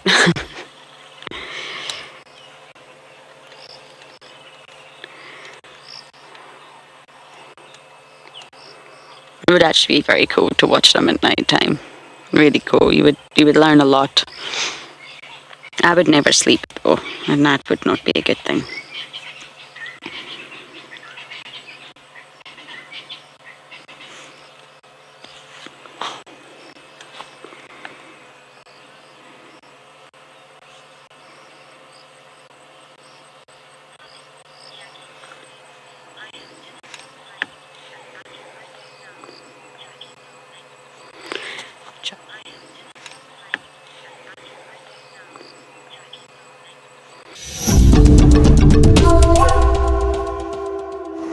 Just bumbling. It's very important for me in the morning to keep moving, and sometimes what's really nice to do, now this is not an attractive road, it's an access road with a power line.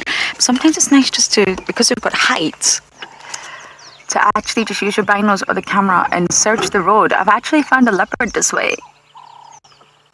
It's really easy to spot elephants this way. Because many animals love to also use the road. So if you just gain a bit of height, you can see the entire length of the road. Well, not entire length, but you can see far. And if something's walking on the road, you're going to pick it up. Nothing so far, I'm afraid. But you see what I mean? You can really see that the birds are really calling now, and it's so beautiful. So let's just take a moment to appreciate this landscape and the beauty of the scene in front of us.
Isn't it just stunning? It's already getting very hot, which might make it a bit tricky to find mobile animals.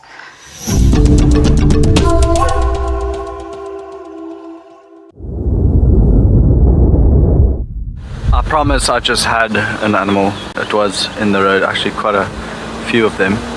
So what we're just doing is quickly repositioning, and then we'll show you.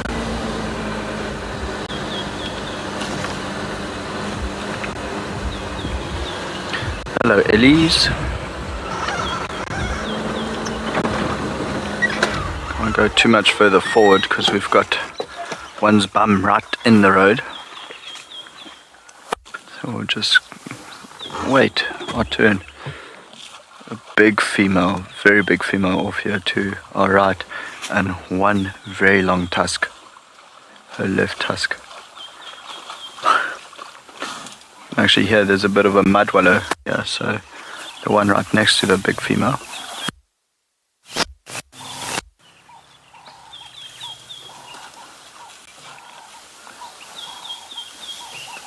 Now she wants the mud. So she opens it up with her feet first.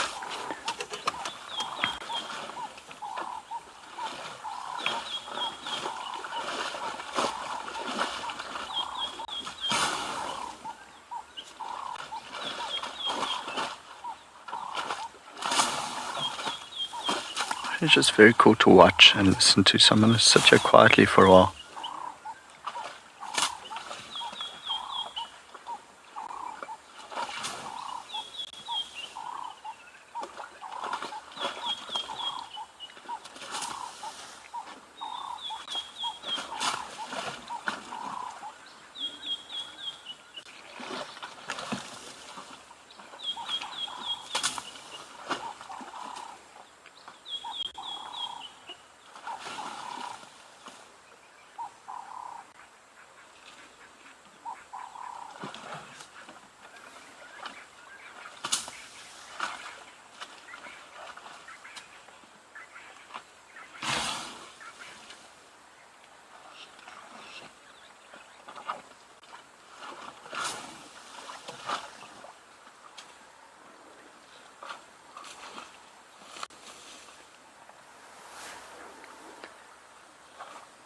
If we were parked behind her, we would be full of mud.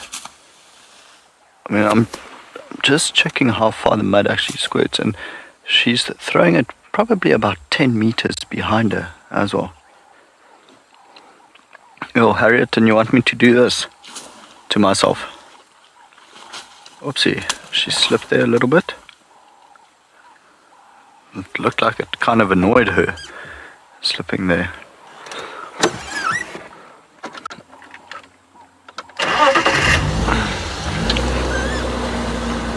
I think it's just the laundry after mud wallowing that might be a bit of a issue for me. Dean, I'm glad you like that. Yes, absolutely. You know, just enjoy the sound and the view of the animals. Just gonna get a little bit ahead of her, but not really shit into a path. And stop like that, and she'll just stroll right past us.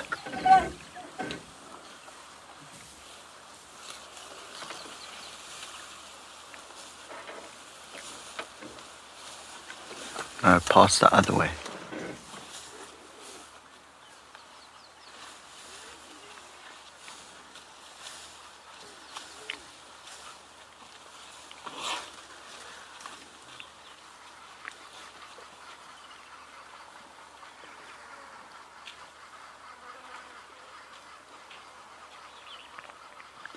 A rather sizable herd. There's more off to our left. Quite a few more to the right, coming into the road now. It's quite cute to see. So for every one step that the adult takes, the baby takes nearly 3.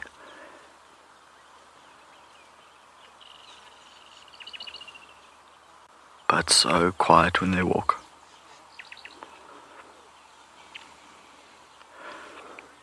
There's definitely something in her ear that's irritating her. I've seen her do that now 3 times. Firstly with the left ear, then with the right ear.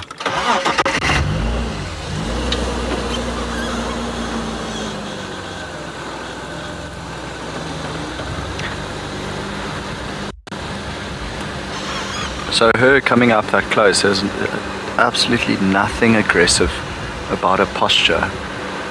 But it was almost like saying, can you see how big I am?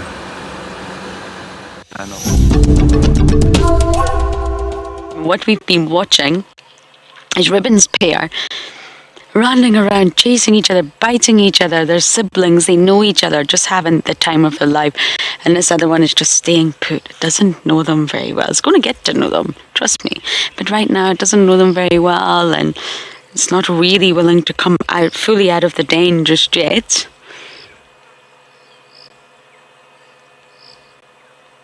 I'm just waiting, so we can finally piece this together.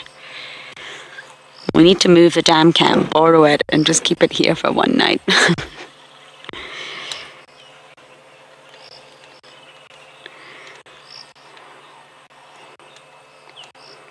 It would actually be very cool to watch them at night time.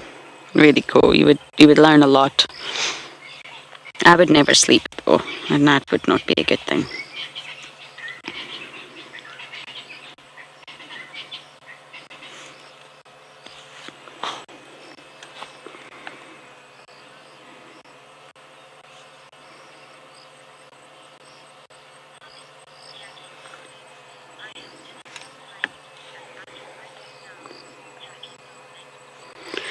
Jackie Darling. I love that, Jackie. You were saying you've never loved hyenas as much as you do now. I'm glad. I didn't either. I arrived here with not much knowledge about hyenas, really. And there is just something about hyenas. And when I arrived, Corky was the matriarch. There was Plonk, there was Sutu, there was Swana, there was Pedi. There was all sorts of cubs running amok. Indabelli and Swazi were very small. They were so young. I didn't realize that Swazi would take a big piece of my heart and run with it. But I just am very attracted and drawn to these animals, them all. But there's something really special about hyenas for me. And I know we've spent a lot of time at the den today, but one, there's a lot happening. And two, we've really got to get some answers.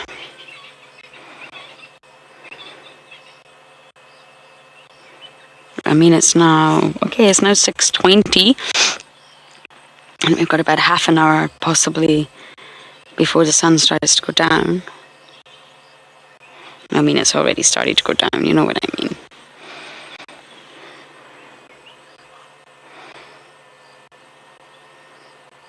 It's just utterly, that was really, really fascinating. I've got a photo of the three of them.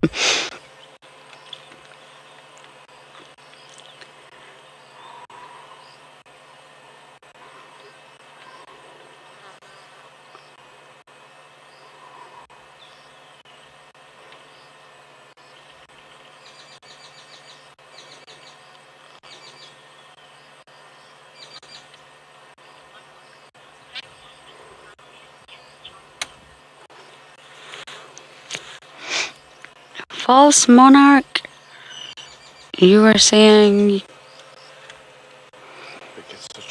I hope we can get to know the little one. Gets a chance to nurse.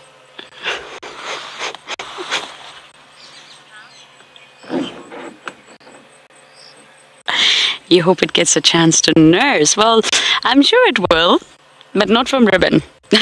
That's not going to happen. And it shouldn't happen.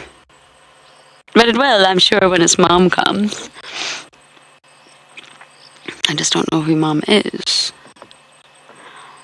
They're really keeping us in suspense.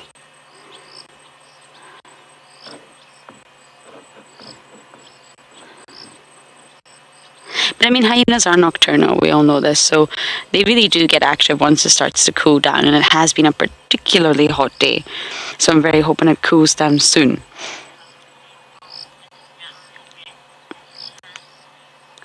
Sam, again, I don't know. I don't have any knowledge. I did visit the little Gowie Den the other day, and it has been freshly dug. Someone is using it.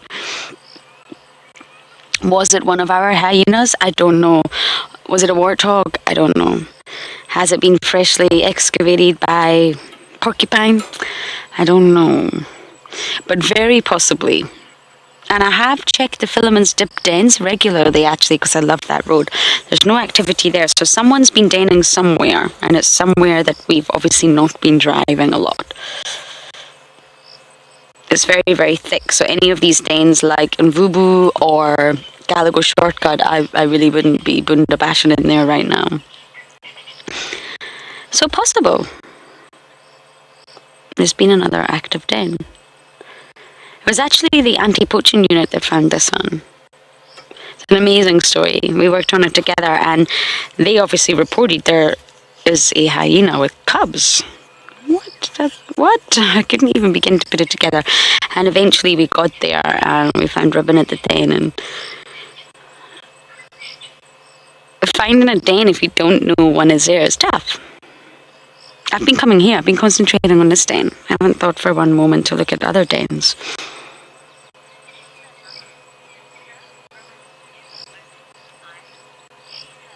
Cheetah lover. Good question. Ribbon? I think that's a no.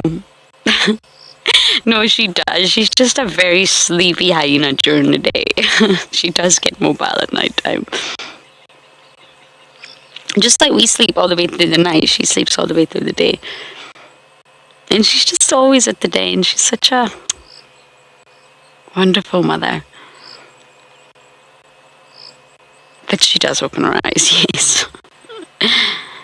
She's very relaxed with the vehicle here, very, very relaxed. And the cub made a little noise earlier, and immediately her eyes were open and she looked up.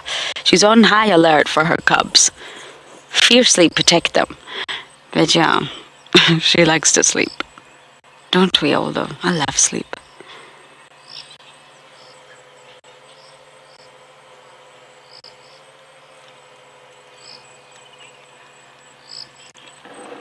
Okay, I'm very much hoping that in the next half an hour or so we do catch another adult visiting the den.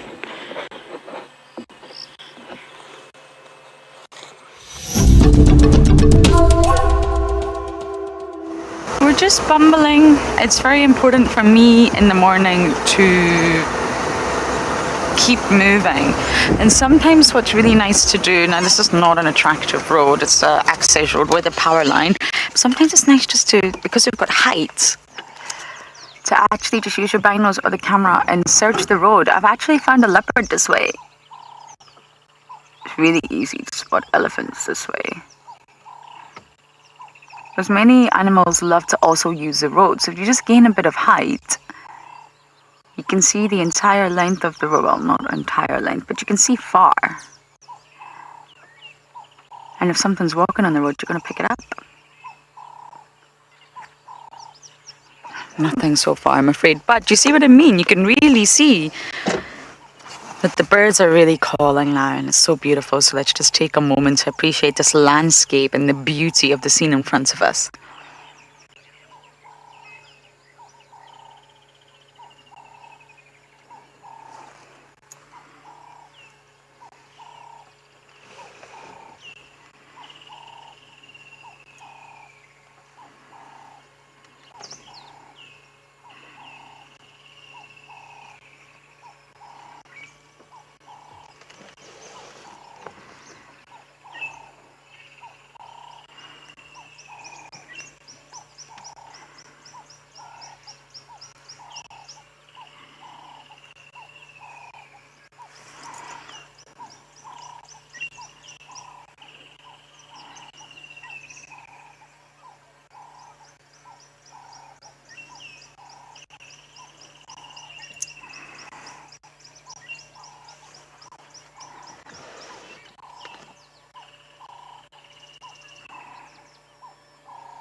Isn't it just stunning? It's already getting very hot, which might make it a bit tricky to find mobile animals.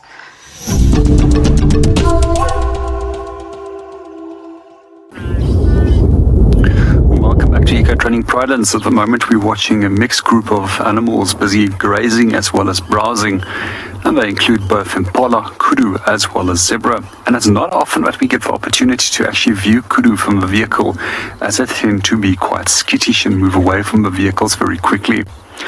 At the moment, it does appear as if this kudu is actually feeding grass, but it's actually not. It's actually going for a small amount of shrubs, as if they're actually browsers, which means that they feed on leaf material, unlike the zebra and the impala, which feeds mostly at grass. In the case of impala, they can also fix over to leaf material in the later parts of the year when there's no sufficient grasses around, or when the grasses aren't as palatable as what they are at the moment. Occasionally I have actually seen zebra also taking leaf material, but it's maybe once or twice in a 22-year career as a guide that I've actually seen this behavior. It was only in times of drought when there was absolutely nothing else to eat that I have seen them doing so. Going back to the kudu, the one that we have in front of us, this is a female, and as you notice, you'll see that they actually have no horns compared to the males. And this is typical of woodland antelope species, where the females lack horns because horns actually do get in the way. Also in the case of kudu, baboons that are unhappy about something, I'm not sure what that's up to. You can just see how all of the animals then changed in their behavior when they suddenly noticed the baboons alarming in the distance. That's most likely more a dispute between two big males that were running down the road rather than that of a predator that might be disturbing them. Coming back to the kudu, we'll also notice typically of woodland antelope species is that they've got incredibly big ears. And when you do operate in thick wooded areas, you must be able to actually detect your potential threat by means of hearing, as sight is quite limited in these environments.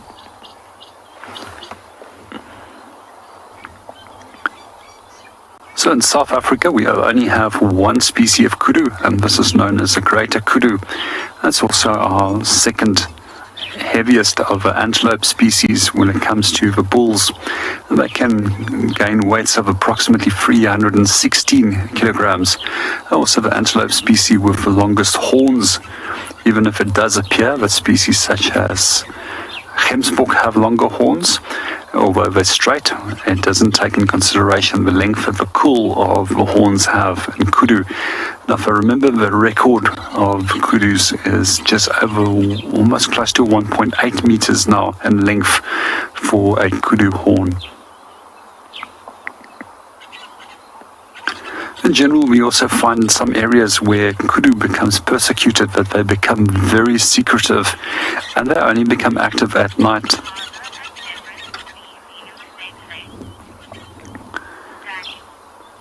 Good morning, Daniel. I don't often see kudu in association with zebra and impala. It's more often we'll find actually that zebra, impala and wildebeest will feed in association. And most likely it's an open area. There is a number of shrubs that they can feed on, which they are feeding on, and at the same time they're just enjoying the safety in numbers which these other animals are providing by having more eyes, less chance that it's going to be you that's going to be more individuals in the group, less chance for you going to be taken, and more eyes to spot a potential predator. There's got a few more kudus that are now coming out of the bush, moving towards us as well. It's all females. Within the next few months, normally from late April, May, we'll start actually noticing that the kudu bulls start developing incredibly thick necks, and they'll very soon start fighting one another for access to females. And quite often they become very complacent when they are in the rutting period from May right through to April, May to August. And it's sometimes if they're so focused on females that they don't really notice what's going on around them, and they often end up running into trouble.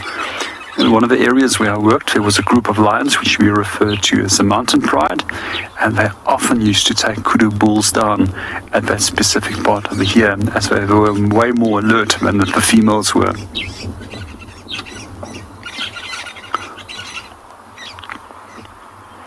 One of the things that always fascinates me about kudu is how they can so effectively use the ability to freeze and just blend into the environment and disappear within seconds.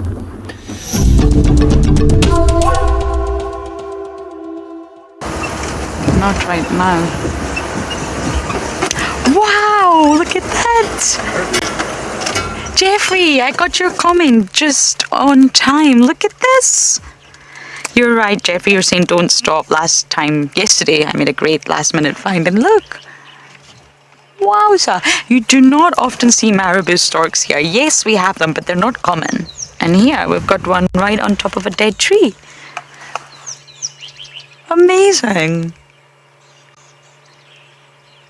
You see them a lot in the Mara, and when I was in Ethiopia, we were in a town called Hawasha, and there are so many marabou storks that they have actually got specific areas marked off for the storks, and they've also got zebra crossings.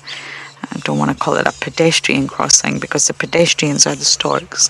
They've literally designed special crossings in the road just for the storks, and the storks walk across the crossing. They make the cars stop just like people to get to the other side. It's amazing. Anyway, wowza, this is a very cool find.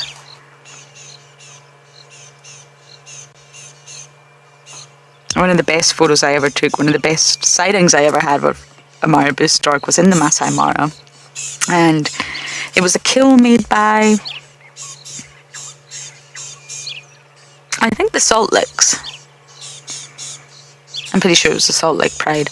And the North Clan got it naturally, and all the scavengers were present. Marabou stork, jackal, and lappet-faced vultures, and they were all having an absolute hilarious time together. The jackal was just trying to bite the marabou stork's wing to annoy it.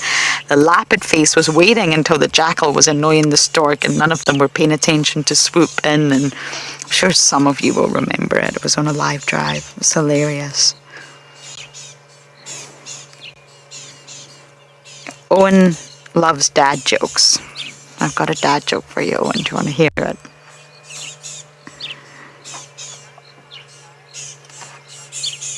Dr. Rocky Balboa, thank you. It's a very nice find. I love them. So, Owen, why do storks stand on one leg? If they didn't, they would fall over.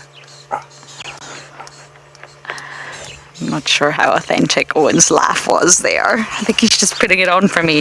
But anyway, that was terrible. I'm embarrassed. Huh? Tell them the flat earth one. Uh-huh. Okay, so You need to speak louder for the microphone to pick you up. 70% of the earth is covered by water and it's not carbonated. Therefore the earth is flat.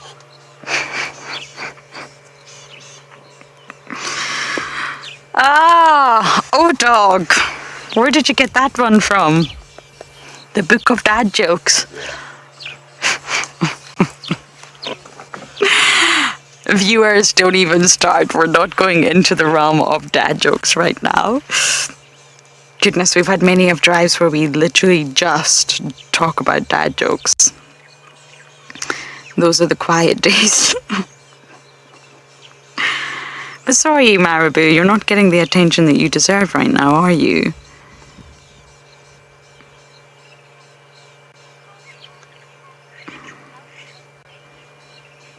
Izzy, I think you're just being nice. I don't know whether you're talking about mine or Owen's, but I'm going to think it's mine. Owen just said that at the same time. Well, Izzy, we both say thank you.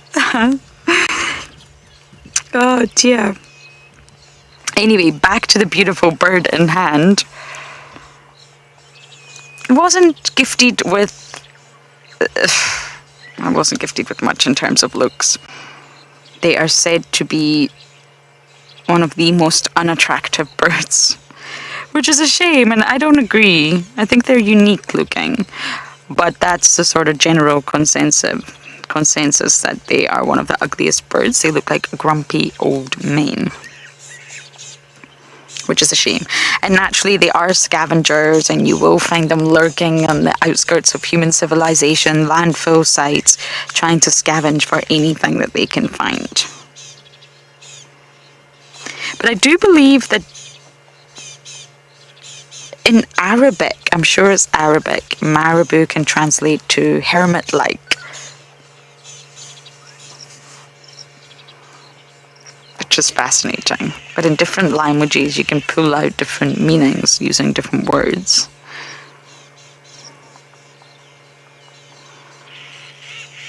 But I don't think in any language across the world the marabou storks are known for their looks.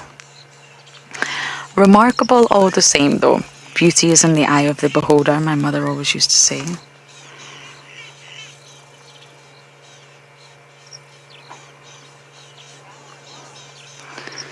Oh, this is such a great last minute find. I feel like I need to go to quarantine now and find some more.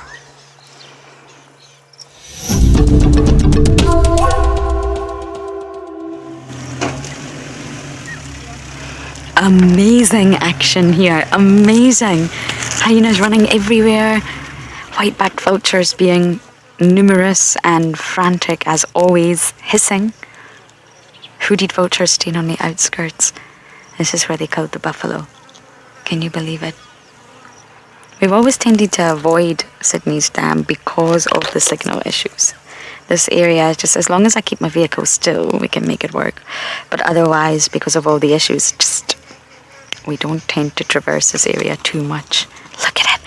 I haven't had action like this in ages. I love vulture sightings. This must be when the carcass was. They're tearing, they're crunching, they're pulling.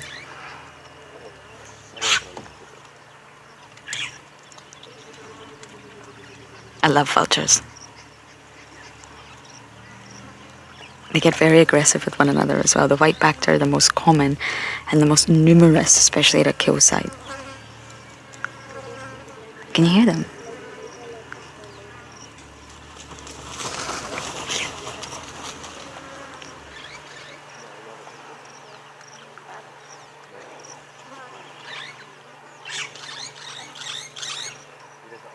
In comes the hooded, in comes the hooded, incoming. Whoa, what a landing.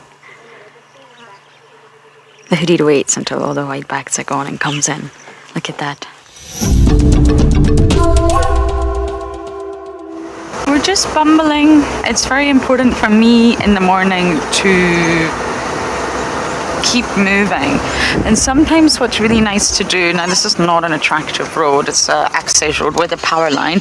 Sometimes it's nice just to, because we've got height, to actually just use your binos or the camera and search the road. I've actually found a leopard this way. It's really easy to spot elephants this way. Because many animals love to also use the road. So if you just gain a bit of height, you can see the entire length of the road. Well, not entire length, but you can see far. And if something's walking on the road, you're going to pick it up. Nothing so far, I'm afraid. But you see what I mean? You can really see that the birds are really calling now, and it's so beautiful. So let's just take a moment to appreciate this landscape and the beauty of the scene in front of us.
Isn't it just stunning? It's already getting very hot, which might make it a bit tricky to find mobile animals.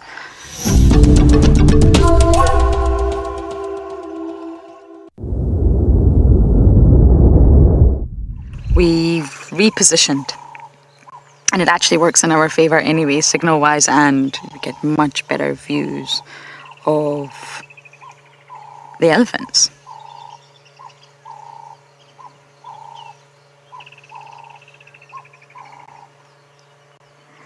And I've mentioned this quite a few times, and it didn't come from me, it came from Rexon, but he said they're not destroyers, they are creators, and I really just love that. It's all about changing your perspective.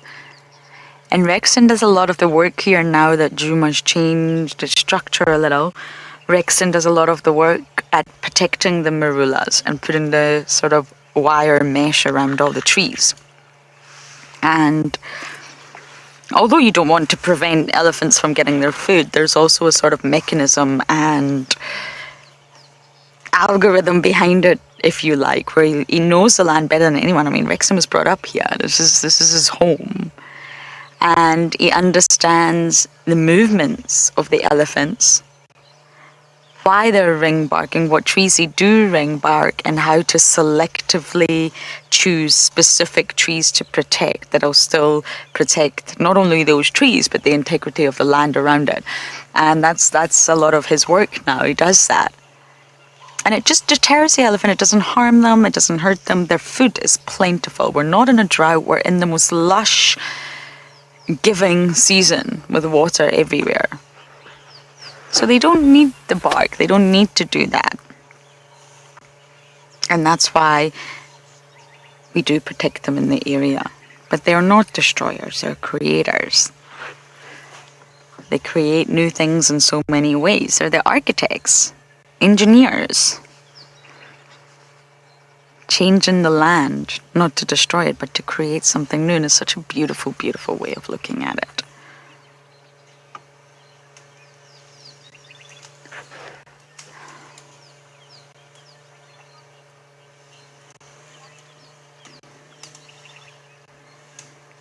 Megan Edwards, you're seeing such pretty visuals.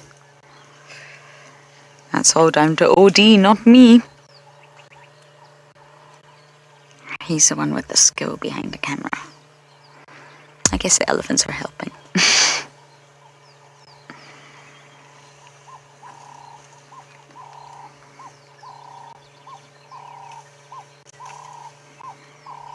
I mention this all the time, but Owen just reminded me that a lot of guides will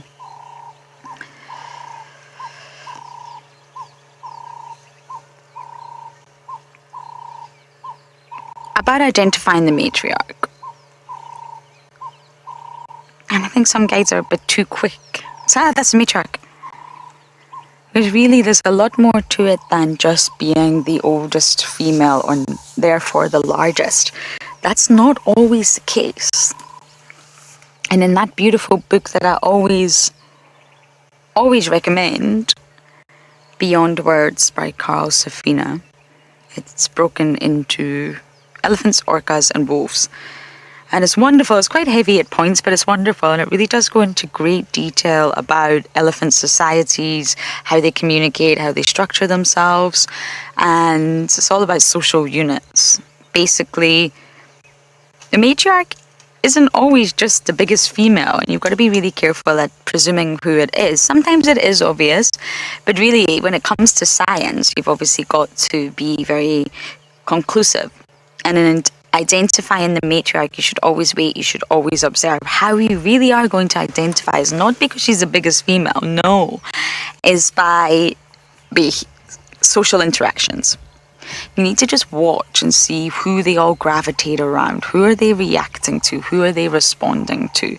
Who's the one that's sort of keeping her eye on the rest of the herd? She might not always be the big female at the front. She might just be that slightly smaller yet older female right at the back observing everybody.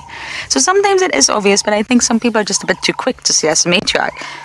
You've really got to watch who they're responding to, who they are gravitating around. After all, the matriarch is key to everybody's survival. She is the one that is going to lead the herd from success to success. She's responsible for the reproductive success of the whole herd.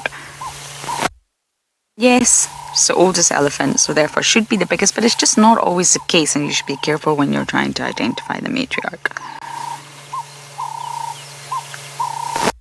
Involved in the herd than any other, but it might not be immediately obvious. Calves will always be with their mothers, and the matriarch herself will have calves, but she will be involved in the herd and the decisions that are made more than any other individual.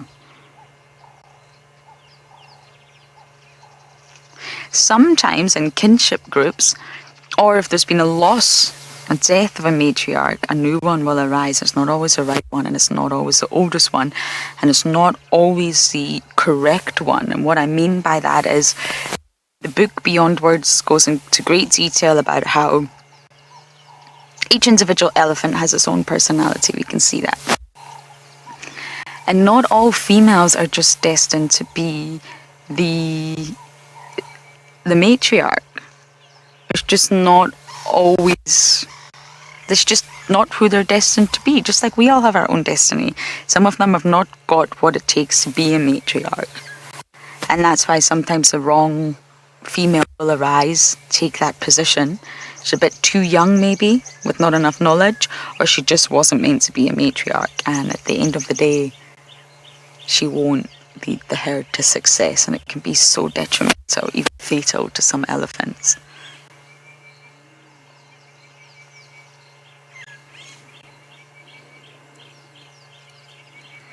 I think that's that herd moving off now, I'm afraid. We can try and see if we can catch up with others around the corner. I've gone off into the drainage line.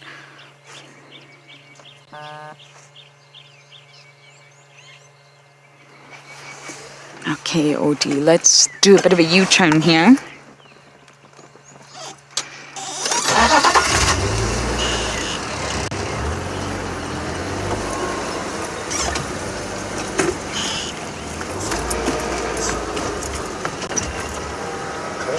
Are we good?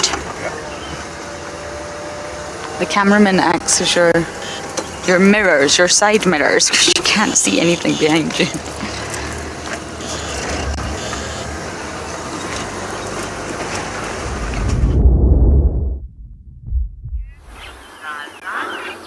Good afternoon and welcome back to Eco Training Pridelands.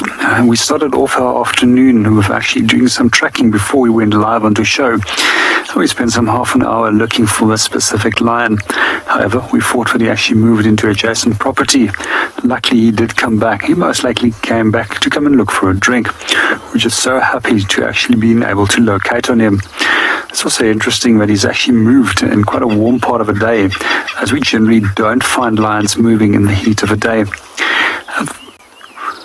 We also will notice that he's also quite often yawning, which possibly indicates that he's going to get up. That's precisely what he's doing. Quite often when cats start yawning, they're actually fueling their muscles with oxygen so that they can actually start moving. I'm just going to reposition the vehicle and see what he's getting up to. Most likely, as he is a territorial male, he might start scent marking this, and it's precisely what he did. He walked up to the closest tree, turned his bum towards the tree and sprayed urine against it. Quite often that is also followed by scuffing. So we are in a sighting with a number of other vehicles, as it's a shared sighting, so you might hear different voices. You also might communicate with other vehicles. Just wanted to get permission, but it's fine that we can go ahead. So when we do share sightings, we do it on the basis that the person that locates it first is the one that can spend the most time with it. And we'll also get a second and a third vehicle in, so that we don't unnecessarily pressurize the animal. Once one of those vehicles move out, then we'll make space for the first standby, and thereafter the second standby when another vehicle has moved off. One of the things I do find particularly funny about lions is that they can swim particularly well, but for some reason they don't like getting their feet wet. You can see he's actually focused on walking into the center of that muddy area rather than walking directly through the two little ruts that's been created in the middle of the road. On the side of the road. There we go, there's busy spraying again. I For them, it's very important that they do spray their territory regularly. It's not the only way that they demarcate territories. They also do so by means of interdigital glands between the feet and also by rubbing their cheeks onto objects. And this just tells other male lions that they have to stay out of their territory, otherwise they will face the consequences. In this case, it's only a single male that runs the territory over here. If there is a group of males that potentially can come over here, they're very likely to actually displace him. It's also interesting that females actually prefer males in terms of coalition males rather than a single male, as if they know that there's less chance that they're going to lose their young when there's a territorial takeover and the cubs might be killed. Just going to position the vehicle over here. Absolutely stunning light at the moment with this last little bit of light, and it's actually just lifting those beautiful colors on the lion's mane out as well.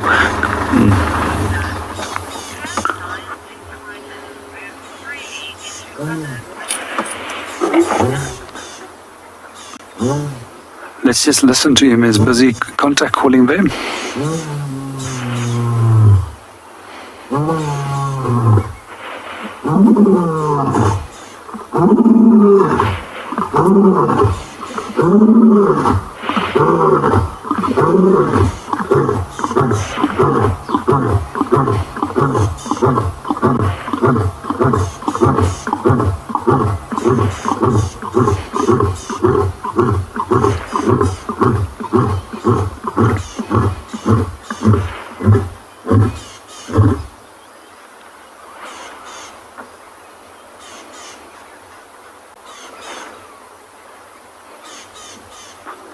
Oh, that's absolutely awesome.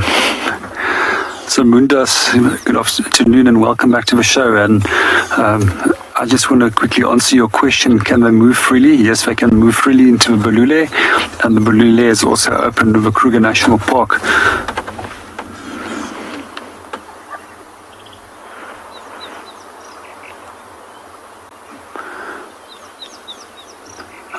Quickly taking a nap and regaining some energy. Something bit in there. I think it's all those flies around his face which is hindering him.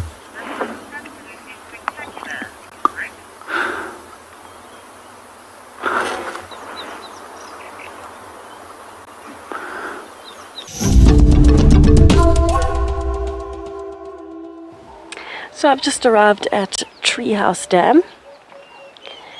Doesn't look like there are any larger animals around, but there's definitely a lot of bird life. You can hear some birds in the background.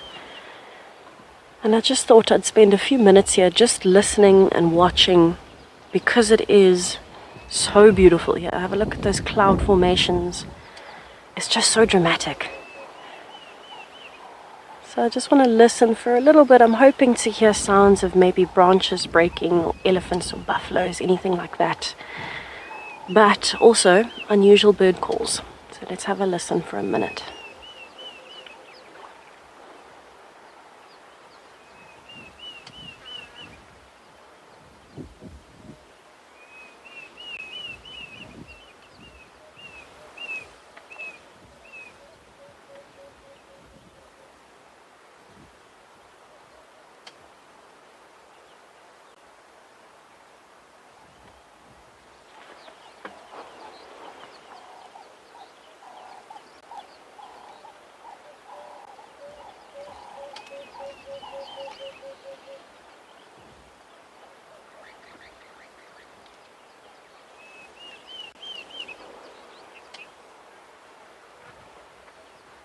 I can't even hear red-billed buffalo weavers, and this is where they nest.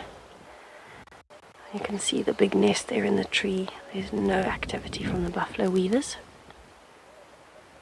But I can hear other birds. I can see the odd one flitting around. I think the weather's actually giving everybody a bit of confusion at the moment, because it's so hot and it's going so quickly between fully overcast and very, very hot sun, with quite a strong wind this afternoon compared to this morning. I think the animals know there's a weather change happening. There might be some rain, and so they are maybe a little bit more shy this afternoon, and that's totally valid. I completely understand it. So we will see what happens as the afternoon goes on.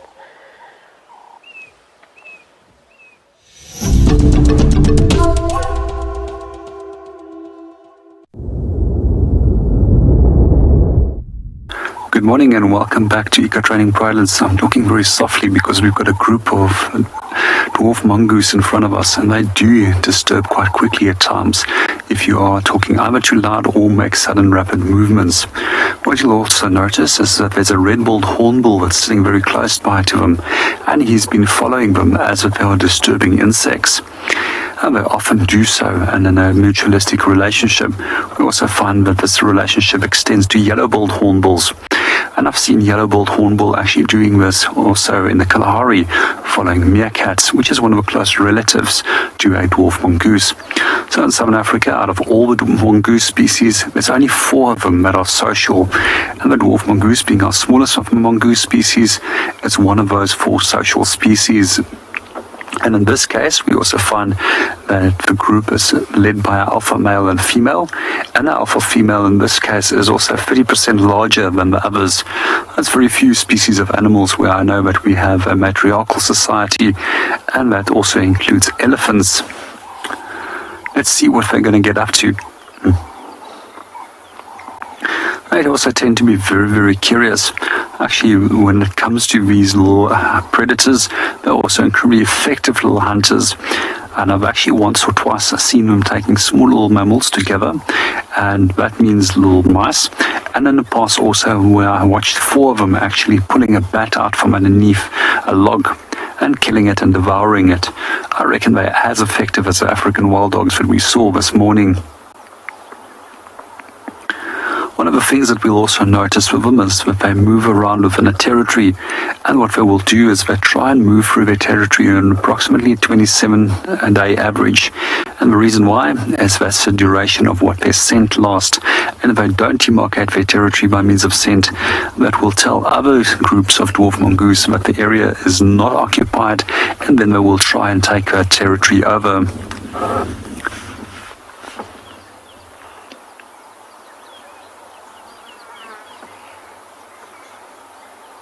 There's a little trick that I was taught by my trackers many years ago. If you do want to get the attention of a dwarf mongoose, you can just imitate a call that sounds something like this. Let's see if it works.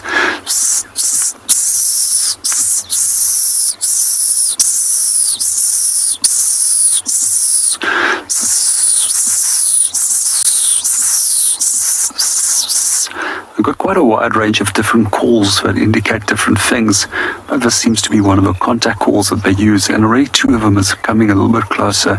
Let's see what they get up to.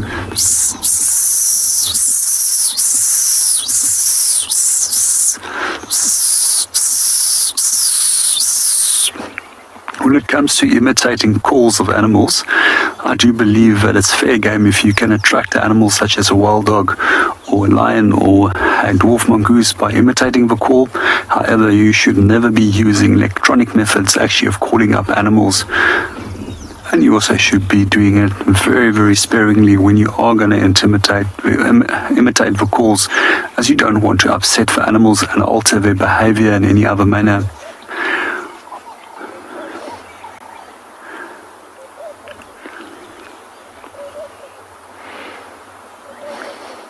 A few years ago, we actually noticed a guy that was playing a call of a lion from his vehicle on his mobile phone, and that infuriated the 2 big male lions that were moving down the road, and they thought that there was an intruder in their territory and that the intruder was inside their vehicle.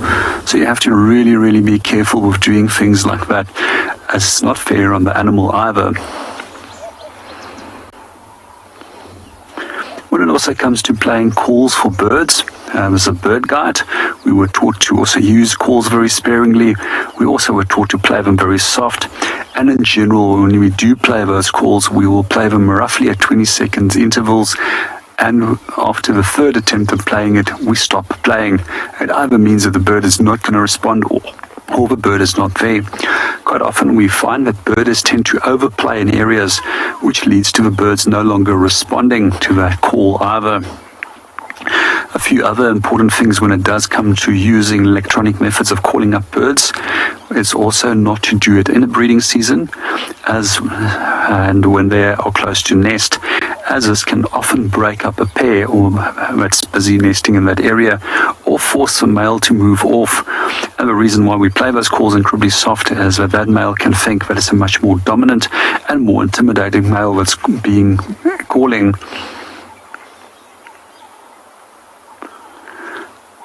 Something else that we were also taught in terms of call-ups when it comes to birds is when you are playing specifically for owls, you always start off with your small owls and then progressively move up towards your larger owl species, which you can find in that area.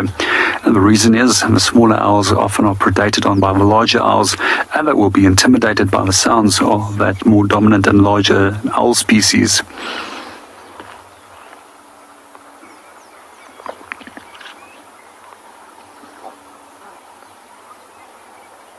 But for me, I personally prefer to imitate bird calls myself and rather see if I can call them out.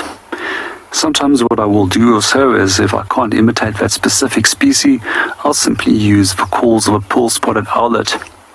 And by imitating the owl, you also normally see that there's a number of birds that will come and investigate to see what is going on. I also will use some general alarm calls, which just sounds like something like shh, shh, shh, shh, and that also.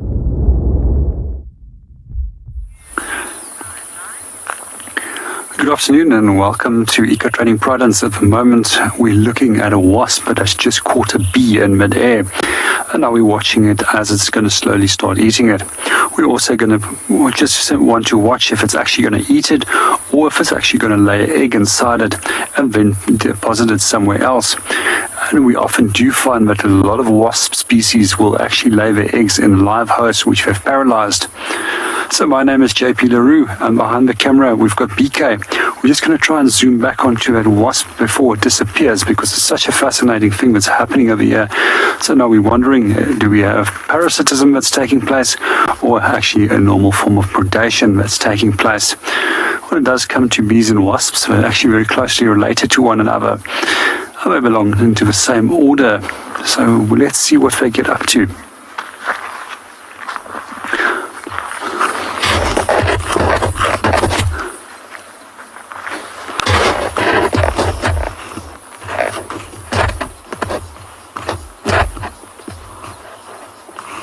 One of the things that I do find quite interesting is that many of the wasp species will actually parasitize other wasps and their eggs and larvae. And in that case, we refer to them as hyperparasitoids. But we also find that they will go for caterpillars as well as spiders. And one of the large spider hunting wasps that we do find around here often go for incredibly large spiders such as baboon spiders. And I've actually seen them in the past dragging them out of a hole after that they've actually paralyzed them with their sting and then dragging them several hundred meters to a hole that has been already created where they will dump them in and then leave them there. And then that live host will start being a food provision for the larvae of that wasp that then from there on will develop. Some species of wasp also has very sensitive receptors on the feet, and they actually can detect vibrations underneath the wood. And they specifically go for wood-boring beetles. And what I do find fascinating with those species is that they can actually push the other positive through that piece of bark into that wood borer larvae and then lay the egg inside it. Another thing that I do find particularly fascinating about them is that certain plant species have learned to actually evolve a strategy where they utilize wasps actually to get rid of caterpillars. And what these plants do is that they will actually create the scent of that specific species of caterpillar when those caterpillars start attacking them, and then automatically large numbers of these wasps will be attracted to a plant to come and deal with these caterpillars. However, in most cases, caterpillars feeding on a plant is not always a negative association. We also see that quite often they form a large amount of waste directly underneath the plant, which is referred to as frass, and that gets washed back into the soil and gets reutilized again by the plant.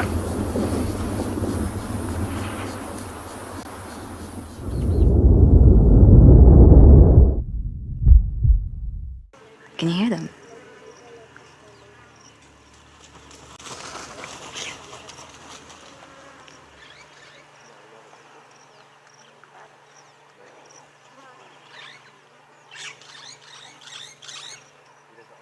in comes the hooded, in comes the hooded, incoming. Oh, what a landing. The hooded waits until all the whitebacks are gone and comes in. Look at that. Hooded are the smallest, that's why.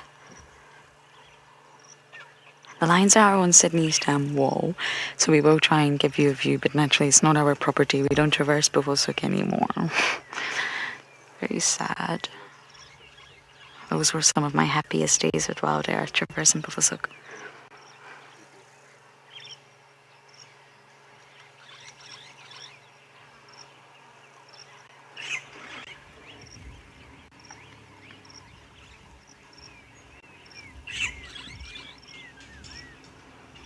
There are some happy hyenas running around, I'll tell you.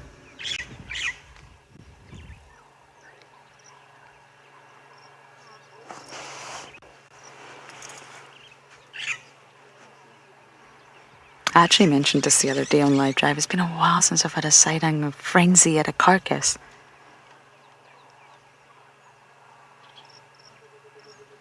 I didn't catch that name, I'm afraid, but breakfast for everyone, even the lions, absolutely. And that's why these guys are so incredible. They just clean everything up, along with the hyenas. Clean it right up.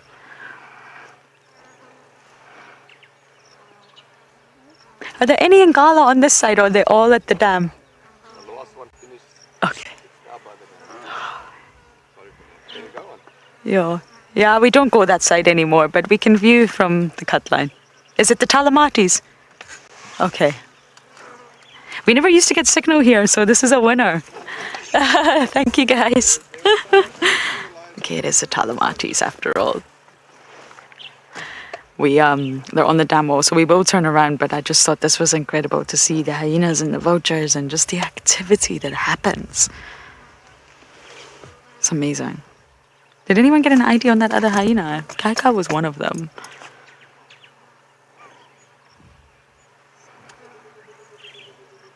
Amazing. Okay, we'll try and maneuver to get the lions before the end of show. Let's do this, OD.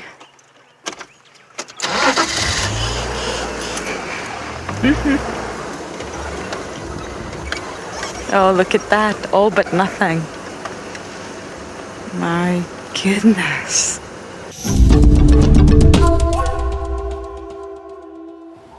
So I've just arrived at Treehouse Dam. Doesn't look like there are any larger animals around, but there's definitely a lot of bird life. You can hear some birds in the background. And I just thought I'd spend a few minutes here just listening and watching, because it is so beautiful here. Have a look at those cloud formations. It's just so dramatic. So I just want to listen for a little bit. I'm hoping to hear sounds of maybe branches breaking, or elephants or buffaloes, anything like that. But also unusual bird calls. So let's have a listen for a minute.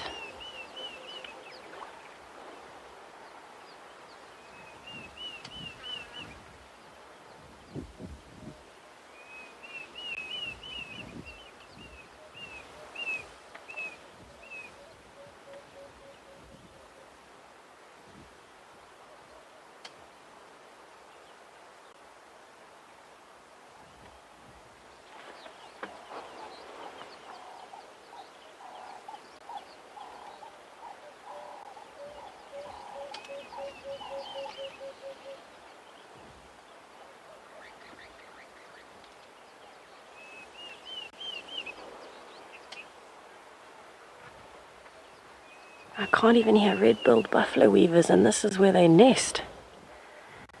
You can see the big nest there in the tree. There's no activity from the buffalo weavers. But I can hear other birds. I can see the odd one flitting around. I think the weather's actually giving everybody a bit of confusion at the moment, because it's so hot and it's going so quickly between fully overcast and very, very hot sun, with quite a strong wind this afternoon compared to this morning. I think the animals know there's a weather change happening. There might be some rain. And so they are maybe a little bit more shy this afternoon, and that's totally valid. I completely understand it. So we will see what happens as the afternoon goes on.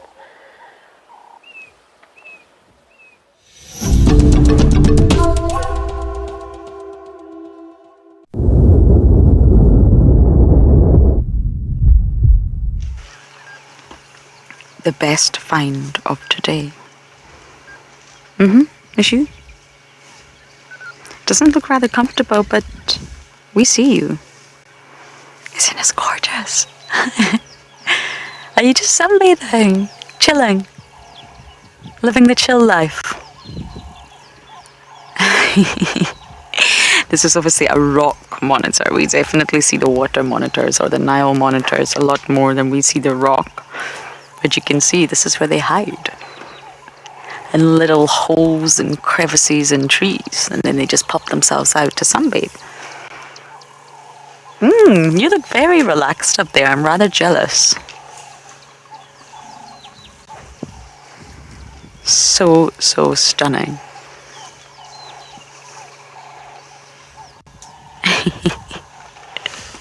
Now they are actually incredible swimmers, the rocks. They're just not as... Sorry, this is a beautiful shot of the Ellie. We're also surrounded by Ellies. I don't know. Oh, this is also magical. I don't know what to talk about. These are the Ellies that popped up from the drainage. I thought I would be able to get them. Hello.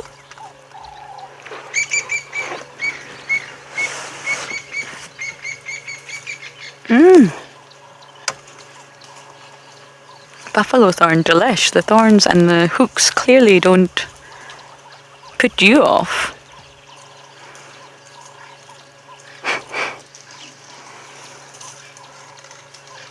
The leaves are very nutritious.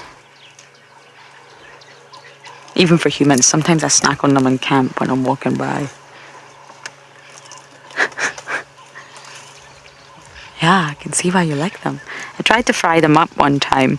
There's a delicacy in the Maldives called telefai, and they use leaves of a specific tree, very small leaves, and they dry them out in the sun, then they fry them in garlic, lemon, and salt and oil, and they're the best things in the world. I introduced Davi to them, and okay, someone's taking a tantrum. Anyway, I thought maybe I could do the same with buffalo thorn, but it didn't work. Everybody around the table, James Henry pretended to like them, but no, I know they were lying. Might get a 2-shot here, Odie. If the Ellie doesn't scare away our little lizard. There you go, there's a lizard.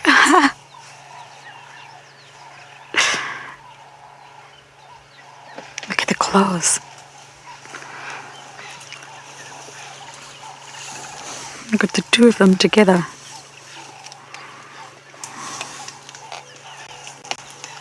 It's coming very close to the car now to get the vegetation.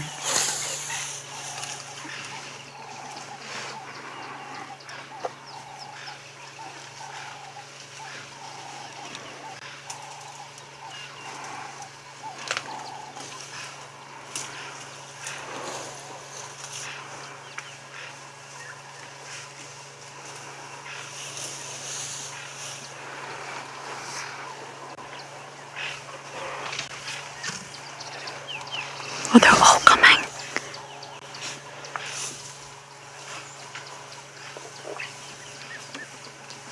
They're all here, Owen. You see the youngsters? Hazel, you're saying you love how chilled that rock monitor is. I know. Probably not got enough energy to do anything else, but so chilled. Hello, guys. Are you going to go to Gary Dam for a drink? I really think you should. You know, these elephants actually might scare away the monitor. They're right underneath them now. What a cool sighting.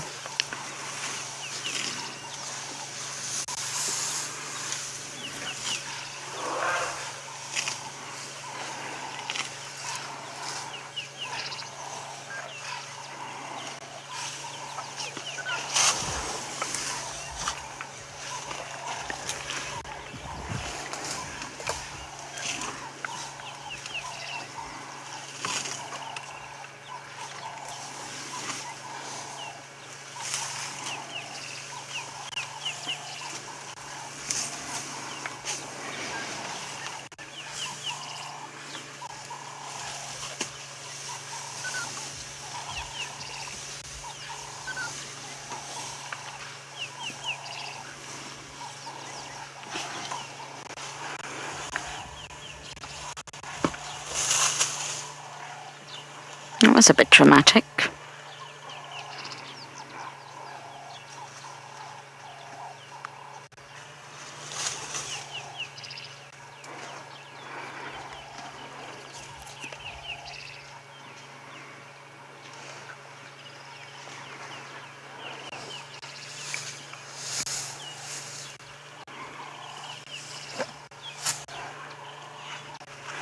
Very dramatic.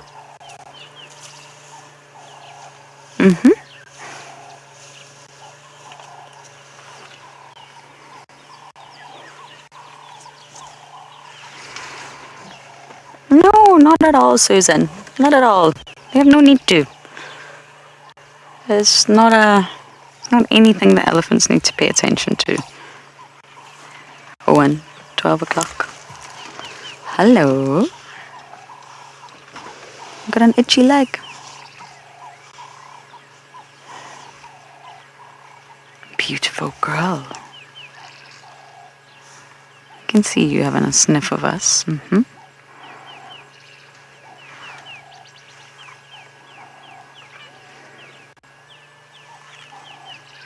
You're not very subtle, but that's okay. I hope I don't smell bad.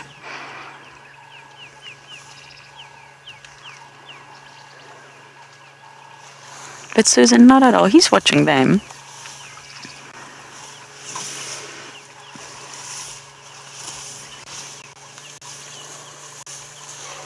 But they don't have to bother with his presence at all. They're all coming here.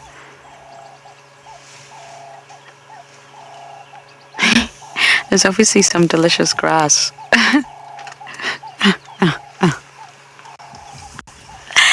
Underneath this quarry.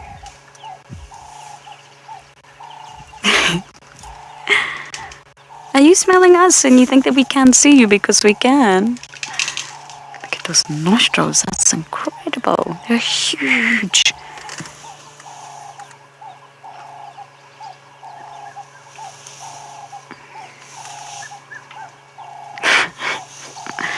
Okay, that was just a chance to come and smell us. It was fake, pretending I'm going to eat. I'm going to hide behind this quarry. They won't see me, and I'm going to smell them.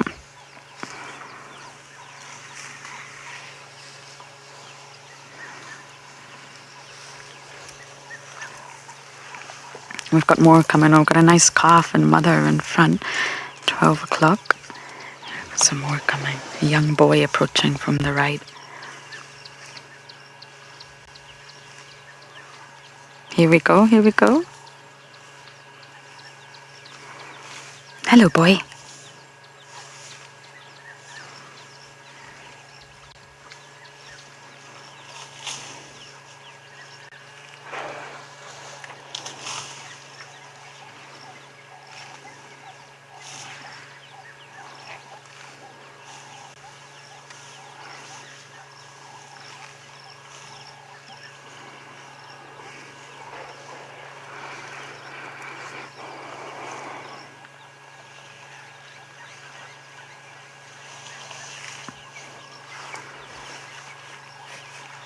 Marianne, you're saying... Did you get that, Owen? What sweet elephants. Very sweet. This is actually one of the nicest elephant sightings I've actually had in a while. They're just so relaxed. Been in the drainage, eating all the delicious food. Our monitor lizard's fallen asleep. We'll show you him in just a moment because the elephants are going to disappear.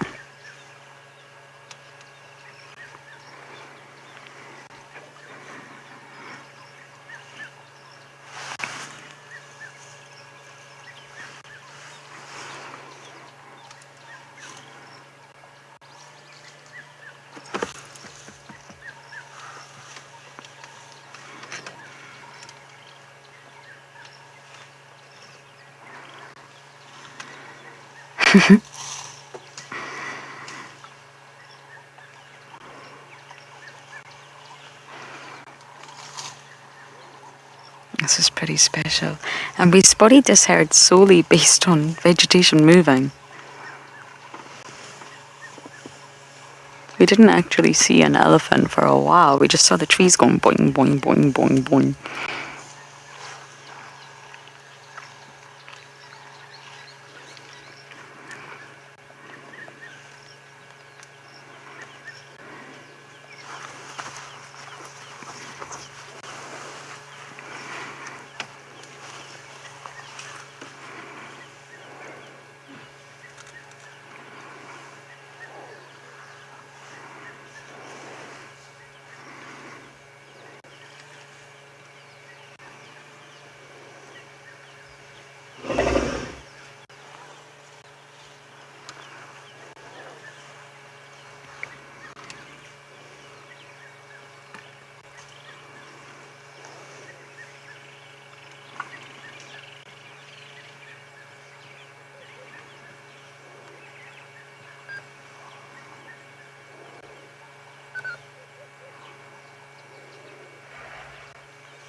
I think that's the best views of the Ellie's gone. But Mr. Rock Monitor is still here. Did you enjoy that? I did. It's so cute, you know, you wouldn't think that reptiles would be cute, but they absolutely are.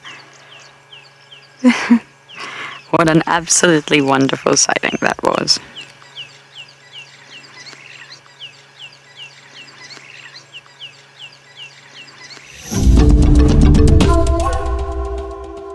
Okay, so we found a giraffe. Big male.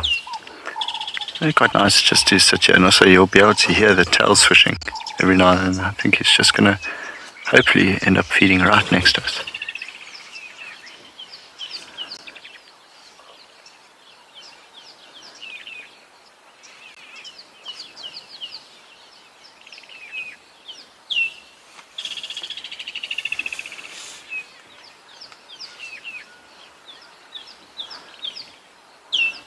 Actually looks so cool with the clouds behind the giraffe.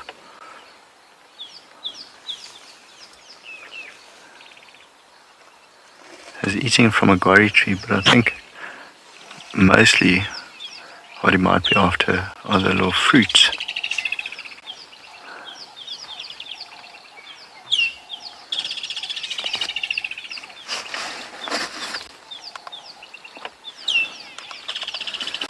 I mean, I was complaining about ticks, but this guy is just littered in it.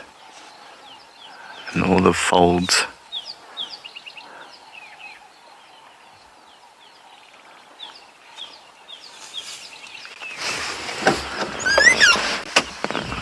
Just gonna try to turn around, follow the giraffe for a little while. Luckily, he feels like walking on the road.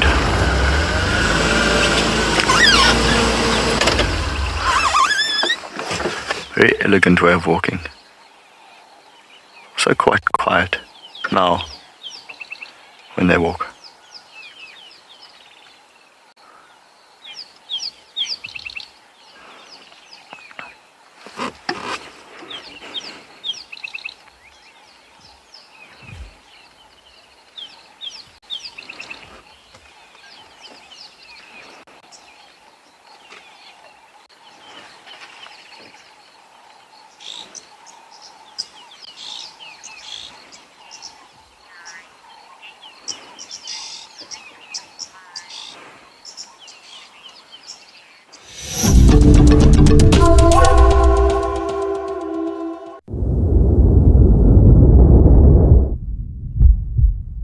Well, we received a surprise visit from an unexpected cat. I haven't been actually able to see much of his face, but I have a suspicion this is Shasha, and it seems like he got lucky making a kill sometime during the day. He's managed to put a big female impala up a tree, and he's busy chewing it on a marula tree, just after we were saying and wishing that hopefully we would be able to see him before the end of our stint, because I really like him as a leopard. It's pretty cool, and he's doing all sorts of balancing up there. It must have been quite an effort to put the impala up there, but obviously if it is him, then we can say Sibuyi, his mom, has taught him well as to what to do to get kills out of the ground and out of reach of hyenas. As we know, the hyena population on Juma is quite a strong one, with the clan being fairly large and putting pressure on animals such as the leopards when they make kills and so on. So it's pretty cool to be able to catch up with him. I suspect this is what the vast majority of the animals are doing. They're feeding or they're eating on something, because when we have big storms like what we did yesterday, it's really good hunting opportunities for them. So happy to see that one of the young males actually managed to get something, which is quite impressive. It doesn't seem like he's eaten a lot. I don't know from the other side, because we didn't find him. One of the other Juma vehicles found him. It seems, I don't know if he has managed to open the stomach, or if he's just fed on the back a little bit, which could also be the option. Very cool. I haven't seen a leopard with a kill up a tree for a while now. Huh. Very exciting times to spend an afternoon, and also to find a cat that is not asleep. Always works out. Now, all we have to do is wonder where Darkmane actually is, because I wouldn't be surprised that he pops out here somewhere if he were to be close by. Oh, that Darkmane can be a scavenger, and he's also quite something. But a lot of different animals like Darkmane and the hyenas, they would likely hear the crunching of the bones. Now that it's a little bit cooler, the sound also travels further. So although he's got the kill up there, other animals might be warned or might find out that he's got a kill here. So something like Molowati, perhaps, if he were to come here, maybe he would try his luck and steal the kill from him. If Darkmane really wanted to, I suppose he could even climb that tree, although I feel like that's a bit of a high and tall tree for him. But I've seen lions climb trees before, maybe not such tall trees, but they've tried.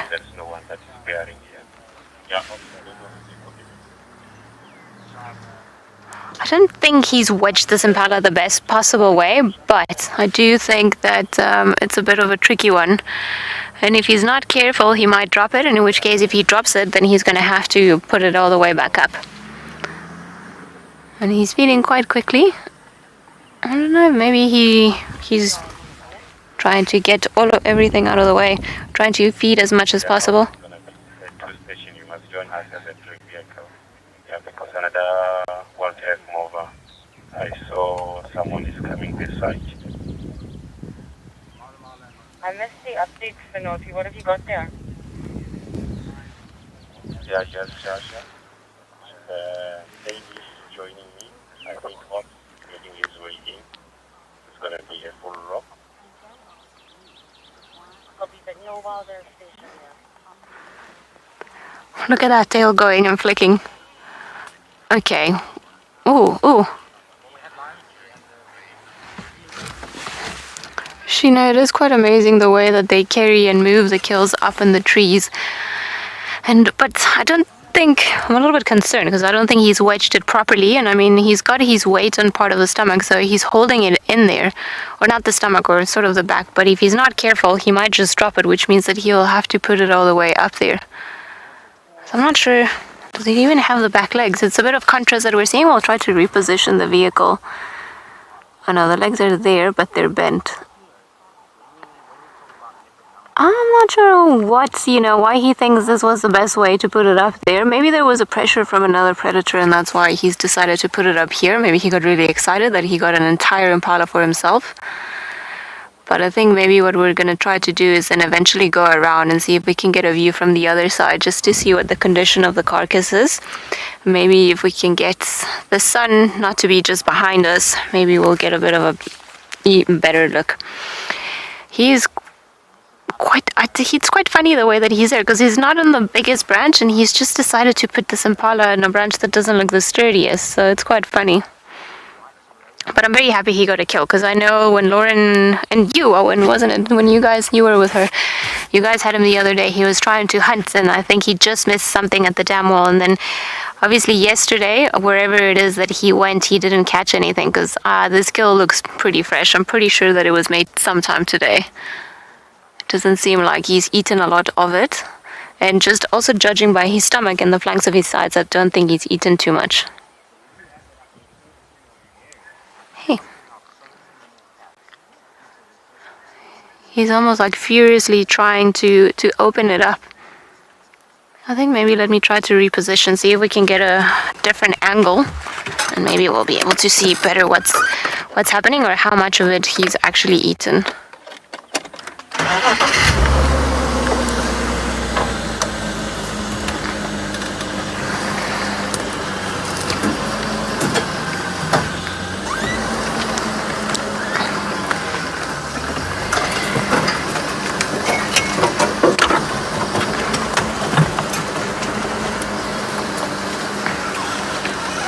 Does that work, Owen? Now that we've managed to come and angle our view a little bit more, we can see that he actually he's just taken the stomach out, and I think it fell on the ground a couple of moments ago, because we just heard this very loud thump. So I think he's actually gotten lucky, and he's made the kill sometime during the day.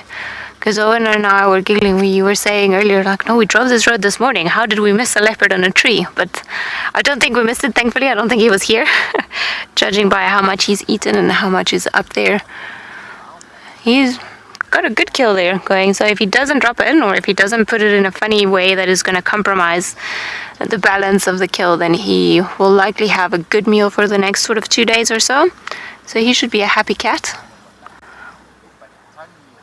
I see is that one of the organs there? I can't see if that's the skin or if he's maybe taken out the lungs or something else like that, because there are a lot of nutrition, or there's a high nutritional value for the animals. They don't only just eat the meat, they'll eat the lungs, they'll eat the liver, they'll eat the heart, just not the stomach, because of course all of these organs have very important nutrients and enzymes that keep the animals healthy, and not being able to feed on those particular organs is what sometimes causes some deficiencies or natural deficiencies in the animals that are kept in captivity. So you'll see that animals are kept in captivity. A lot of the times you'll need to give them supplements for calcium, phosphorus, I think even zinc for some of them, and it's because they don't get all of those nutrients from everything that they eat. Oh yeah, that's definitely, maybe it was another organ that fell, because that seems to be the stomach, what he's taken out there.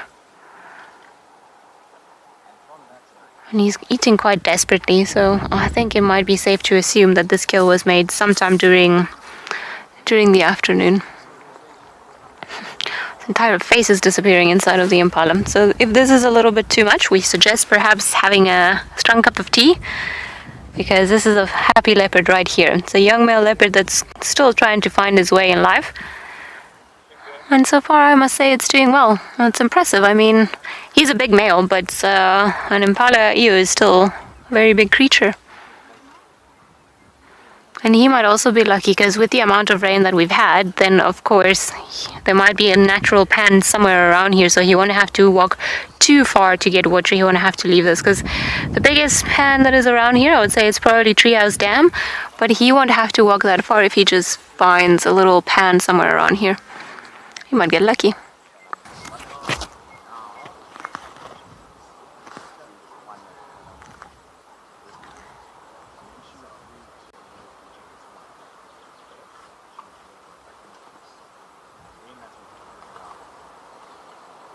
Well, I don't know what fell earlier. Maybe it was the heart. Maybe a big piece of meat, because he's definitely that round thing that you see next to his face, that's the stomach. So he hasn't even pulled out the stomach contents. And it's quite amazing if you think about it, because a lot of the times the leopards, particularly the females, will feed on the kill a little bit just as they make the kill, but often they will try to open the carcass and get the stomach out to lighten the load, especially if they want to put it up a tree. So the fact that he's put this entire impala, even with the stomach that adds weight, on top. It's quite impressive.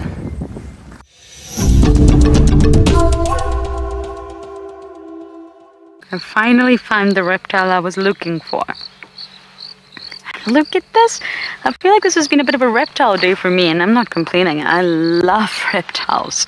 I really love reptiles. I think they're completely underrated. Look how blue he is.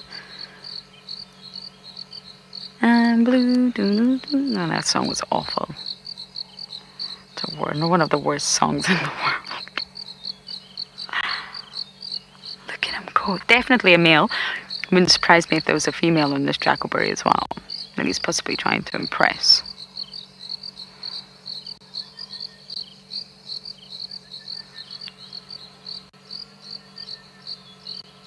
I mean, seeing a colour like that out here in the bush is really quite striking.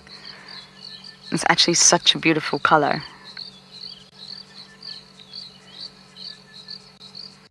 This is a tree agama, everyone. I think I forgot to tell you that, didn't I? I forgot to actually say what we're looking at, sorry, in case any of you are unfamiliar. It's a tree agama, and it's a male. The males are the ones that look like Smurfs. Females don't. Is he going to do another jump, Darren? We actually watched him jump from one branch to another like a frog. Are you going to do it again?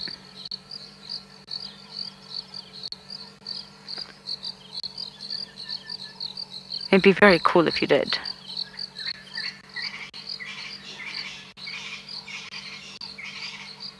No. We are climbing down now. Did he? Not a huge one like the last time. Come back, little guy.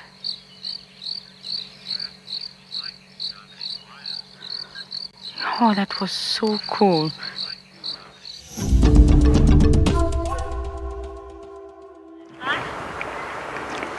We're just sitting watching the landscape after the rain.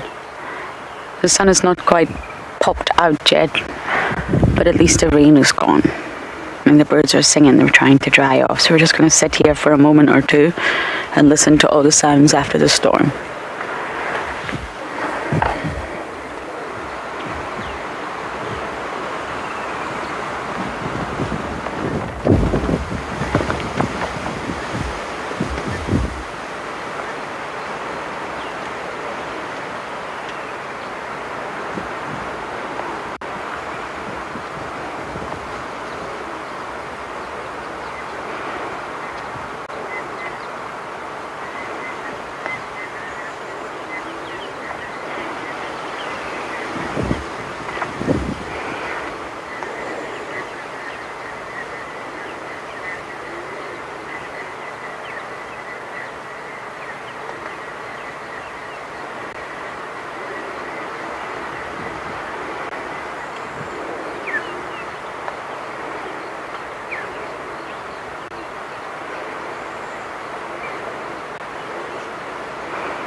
Isn't it wonderful to hear the bush alive again after they've been hiding from all the rain?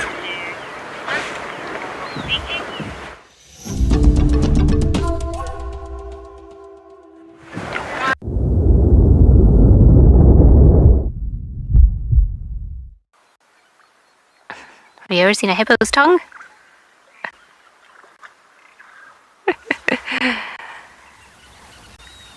I've lost my train of thought. Play. Yes, I know it was play, but I had a point and I forgot it. I got distracted. I find young hippos so funny.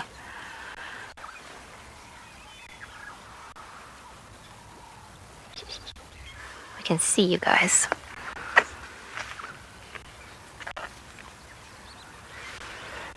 Yeah, and it's through things like play fighting, for example, for young males and so on. When they play fight, they build up their abilities and how to do that, and all young animals will do it. I mean, you'll see lions doing it, you'll see leopard cubs climbing up trees, you'll see young elephants play fighting or putting up their trunks against one another and trying to push each other out of the way. So there's value in what they're doing, even if to us it doesn't seem like something particularly important, and it's just funny to watch them. They all are building the skills that will hopefully help ensure their survival later on. Kevin, you were wondering if the hippos give birth in the water. They do. They give birth in the water, they mate in the water, and they can also nurse their young ones underwater. So they are very well adapted to the semi-aquatic lifestyle, and I say semi-aquatic because they'll spend most of their time in the water. It's the area where they feel safe, but they come out of the water at night to look for food. So they actually need also the land. The ones at the back are playing. This one's on the right. Like big hippos. They're play fighting now.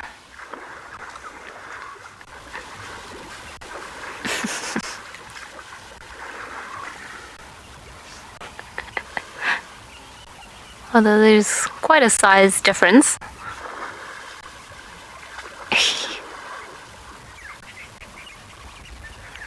I want to say these are probably two young boys. No offense to the young boys out there, but I don't think the females will try to fight that way.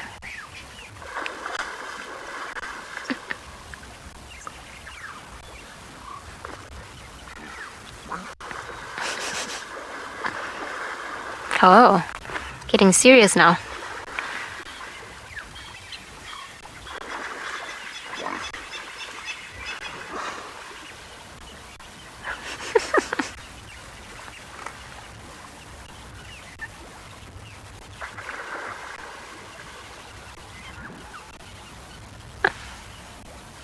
Starting to get a little bit more active, the hippos, now that the sun's going down.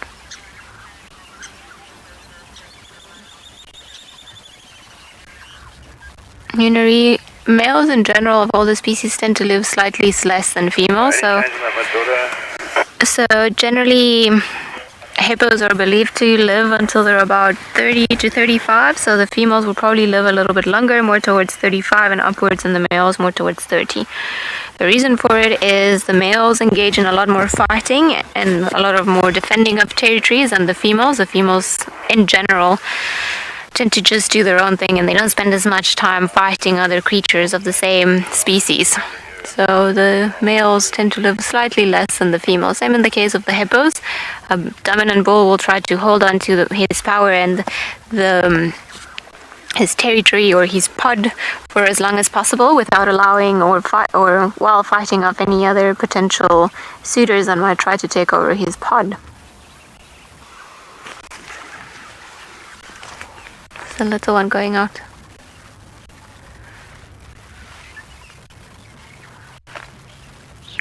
Oh, you had us fooled. I thought that you were gonna go out.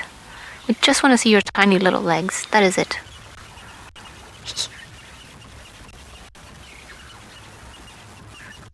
Well, for such a young creature, it's very agile in the water. Clearly feels comfortable jumping up and down there.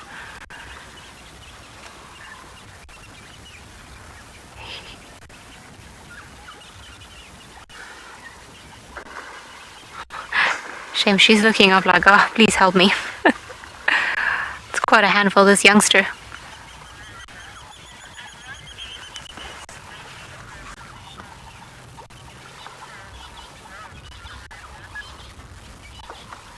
Samantha, I think that hippos are fully grown maybe when they're about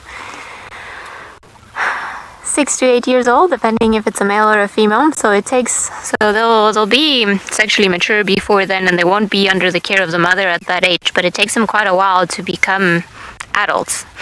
So this little one still has got a very long life ahead of it, and a very long time before we can actually call it a fully grown hippo, either a male or a female.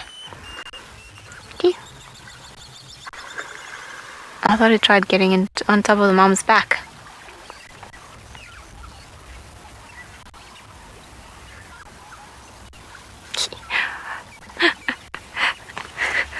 Maybe it can't reach. It's jumping or bouncing off the bottom and then just trying to get on top of the mom, but it can't. Oh.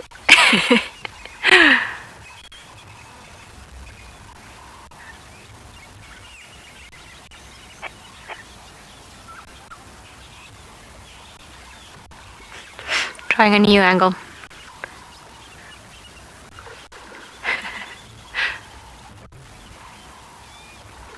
I think it's definitely trying to convince the mom of something naughty.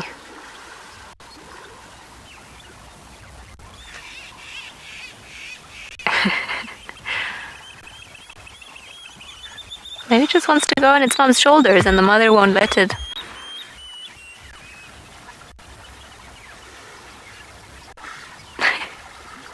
Look, it's definitely trying. It really wants to go on top of the mom's back. And the mom's having none of it. Oh, it did it! It did it for a second!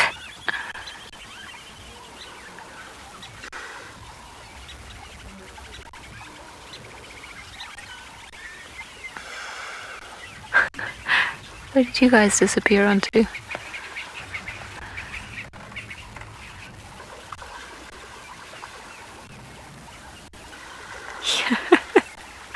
I think it's just playing games, just jumping from on top of the mother from one side to the next.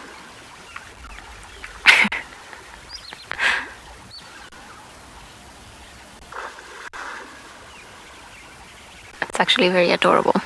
Yes! You did it! Yay! At long last! I wonder why it's keeping the nose in there. Oh! Oh! The mom's just like, no, I said no, I will not carry you. But why? Let's see if she stands back up just to make it slip down again. Maybe she's been carrying it the whole day and she just doesn't feel like it anymore.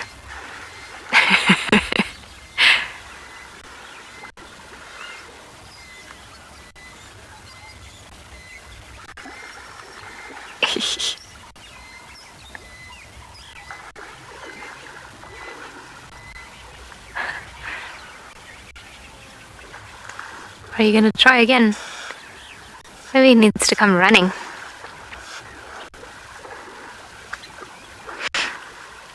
Two youngsters at the back are back at it, like fully grown hippos with big tusks.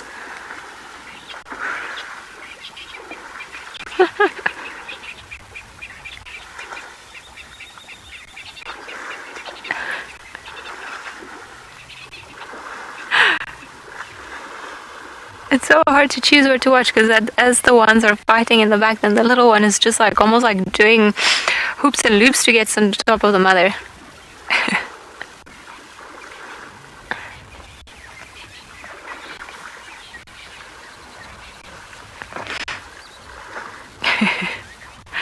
That's very funny.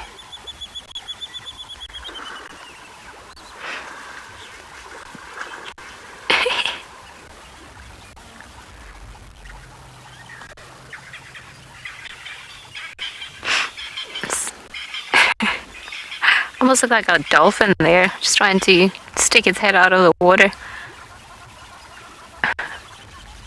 It's almost like they've got the zoomies now.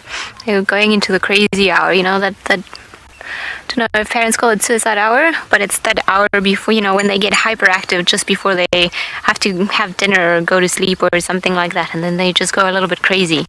They start running around and doing all sorts of things. What a handful.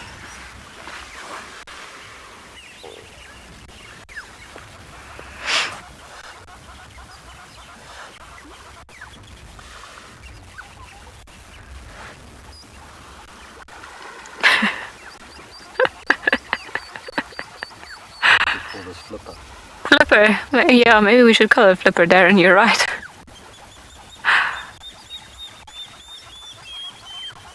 Why are you yawning, ma'am?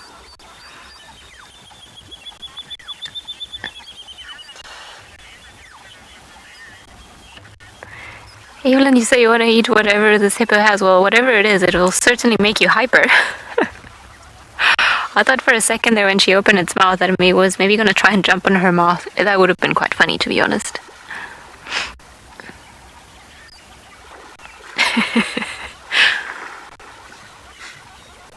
It must also be very slippery to try and get on top of the mother, because they are also slippery themselves. And with all that water, I don't think it's not attempting to do the easiest of things.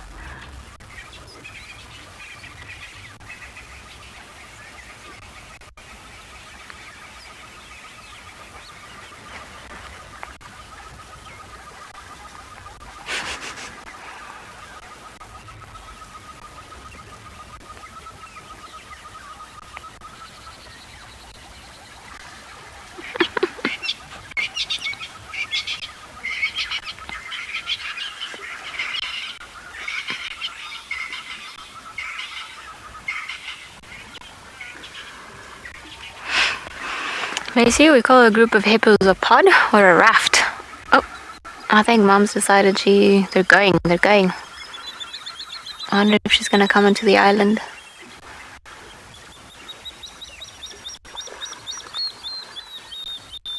Kind of nudging it in that direction. It's shallower there, as you can see, because you can see more of the hippo. And of the little one, but I'm not sure what her plans are right now. Maybe she's just like, fine, we'll play around here for a little bit. You're being a handful. Or maybe this is a timeout area. I'm not sure yet.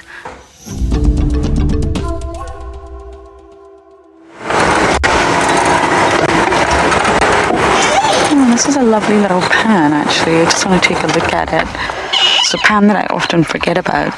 It's very close to the Mowati as well, which makes it quite accessible for animals. But if you look, there's quite a film of algae. And algae blooms for lots of reasons, probably lots of nutrients in there from animals defecating. Elephants, rhinos, hyenas pump sort of extra nutrients into the water, and it's very stagnant. Other than the rains last night, there's sort of no inflow, no outflow. It's just a really stagnant water body. And once the oxygen gets removed, well, it looks like this. We're just going to sit for a moment or two, as there's some wonderful sands around us right now.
Isn't it lovely to just stop for a moment? We've done a lot of driving. It was nice just to take a break.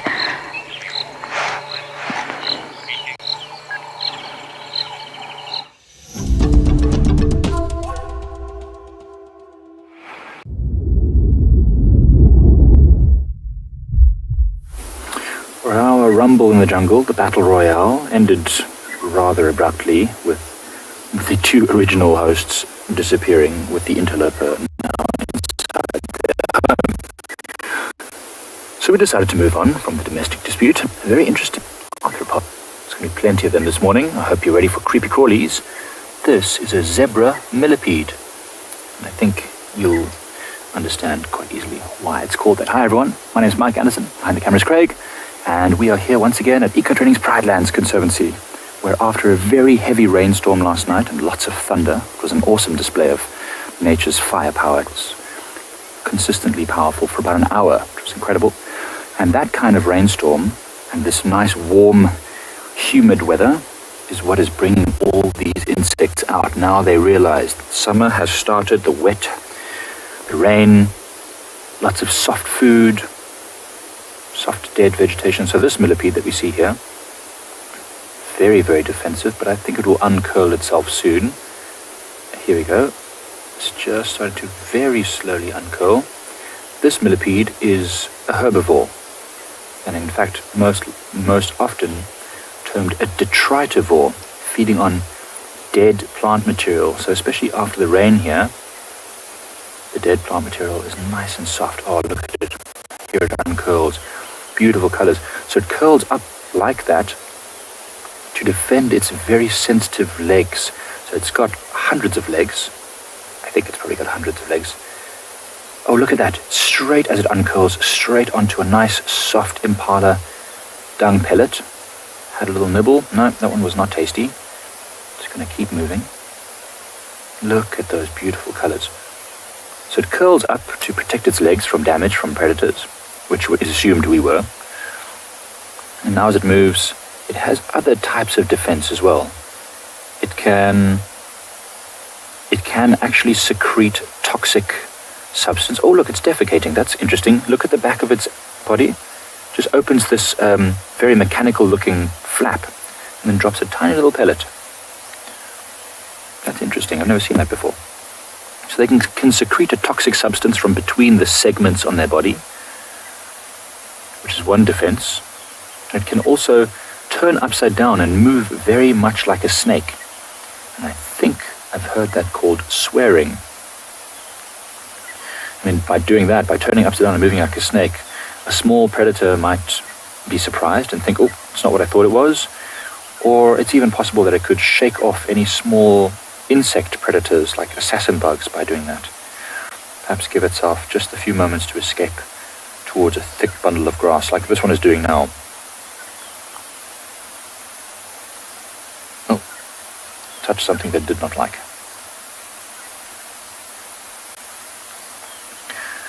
The ferret, that is easy to find out. I've never measured my hands before, but this one is about as long as from the end of my index finger to the corner of my thumb. So that long.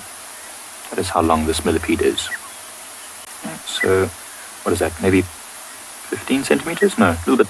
Around about 15 centimeters, maybe a bit less.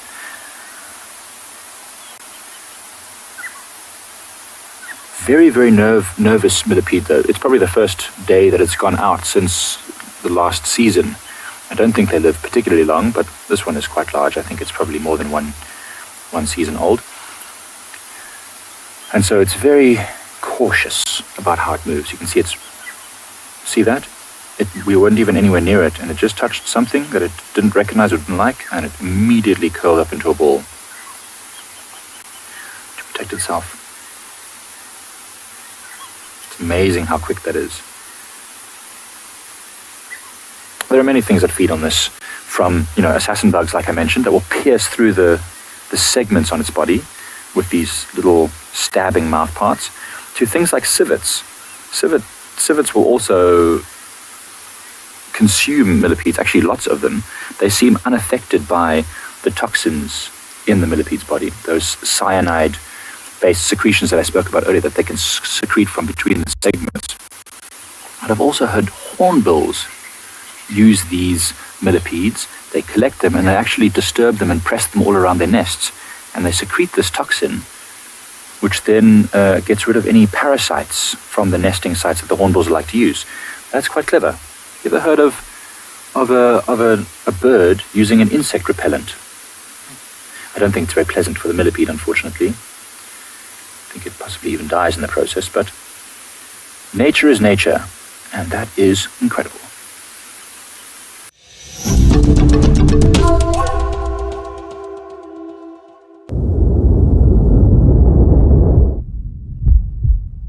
I don't know if this is also Ngwazi, Hart and Gingarika again, the same 4 from yesterday, which is fascinating. Look at the tails. Look at all the tails.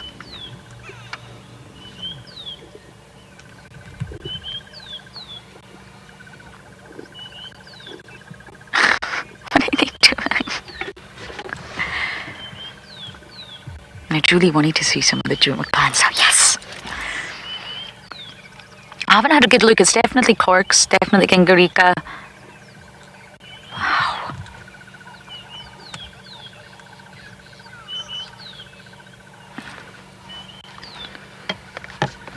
Getting my binos out.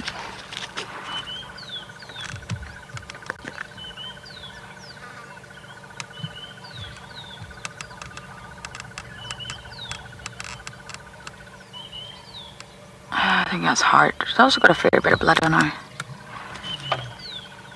Okay.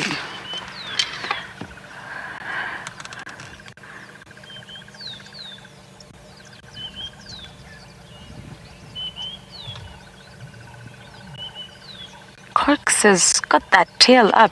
Let's just... No, we're gonna stay here.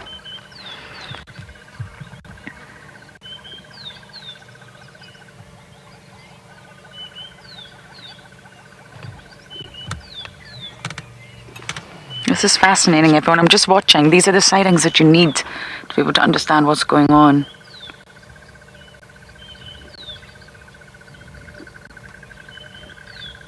Corky's elbow is quite bad, her left elbow.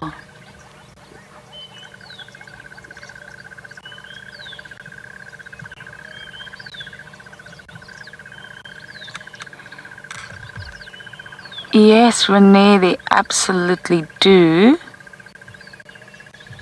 This one's also injured. Renee, I'm going to come back to your question. I'm just very fascinated by what's going on here. The one at the front. Now, who are you? You got blood on you. I've got Gingarika, Hart and corks.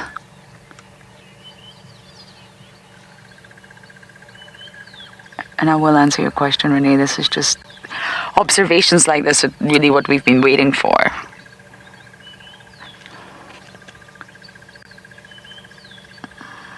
Hart and cork seem to be buddy-buddy right now. But tails generally mean dominance. They're up. Aggression, something's going on. When a hyena puts his tail up like that, erect, like what Corks has had hers up like, it means business.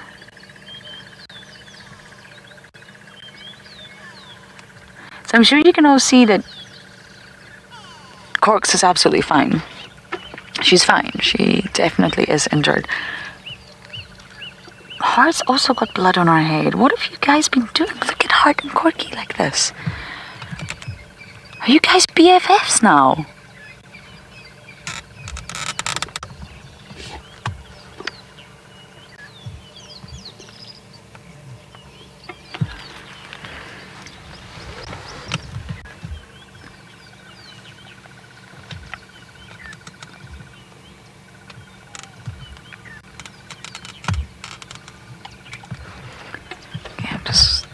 I'm gonna pop out of here.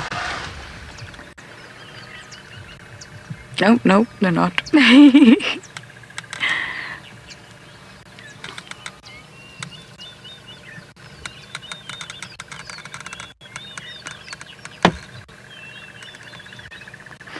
I'm gonna go forward to one. This is just utterly fascinating. We just happen to be in the right place at the right time here.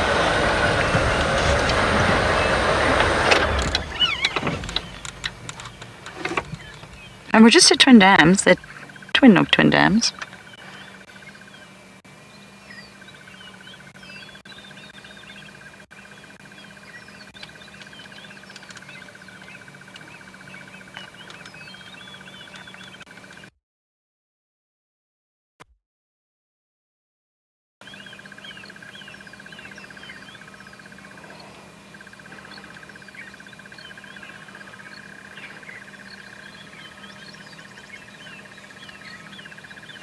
could be an intruder around, an intruder hyena.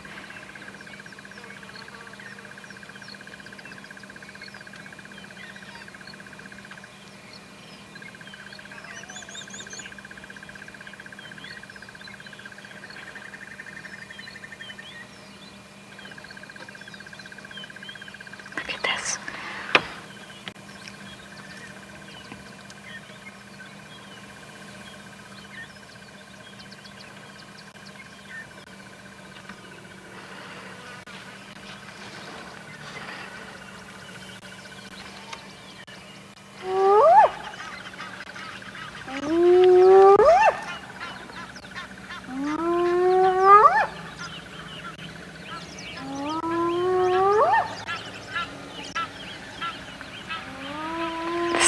It's incredible. Okay, I'm gonna run around because I want to know what's going on. I know you're listening to the audio, but they're talking to you, Julie. This is incredible. This is the sighting we've been waiting for. What is going on with the Juma clan?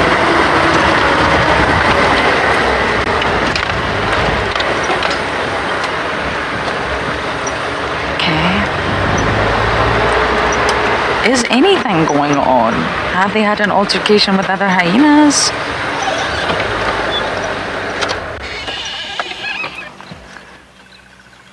Now we're at Twin Dams. We're very, very close to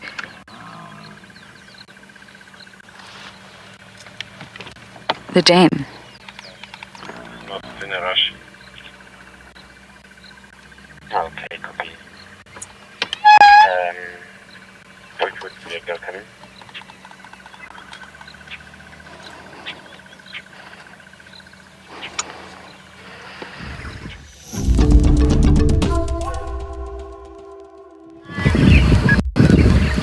Sitting by the dam, watching all the impala acting nervous, the birds calling, the birds trying to shake off the rain.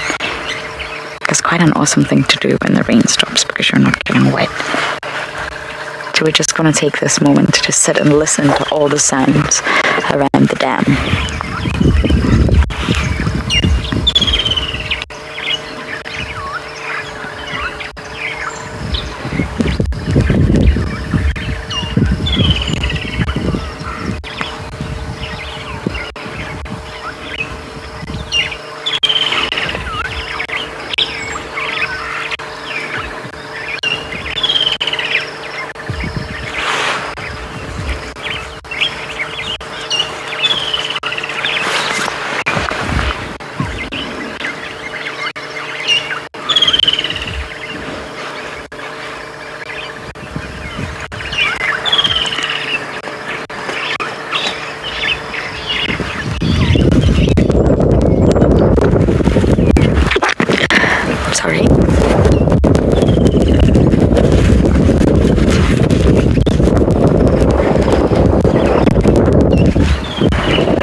Crocodile definitely looks chilly.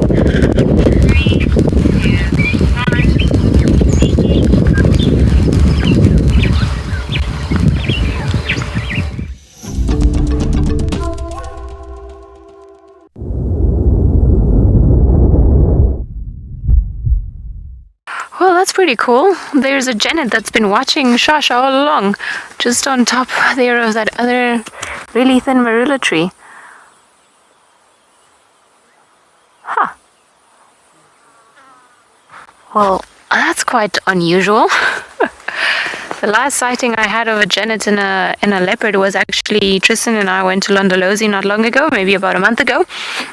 And with the guide that was doing the transfer for us, like a really cool guide called Kirsten, we saw this genet on top of a very thin branch of a tree, and we're like, no, there's no reason why a genet would be up there for no reason. And then we started scanning, and at the bottom of the tree, then we saw hidden in the rocks was a leopard cub.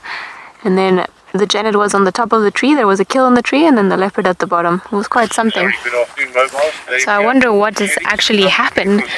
I don't know if there's a hole in that tree, and that's where the genet's been coming out from, because it seems to be pretty perched in there. Let me just switch this radio off a little bit. But it's a very cool sighting. Oh, what an extra surprise.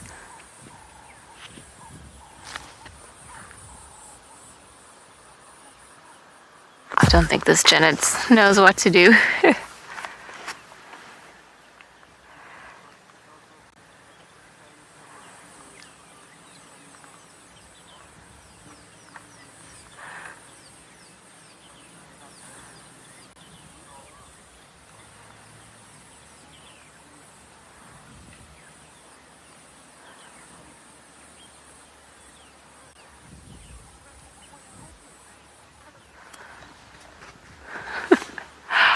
Oh, little genet, how did you get yourself up there?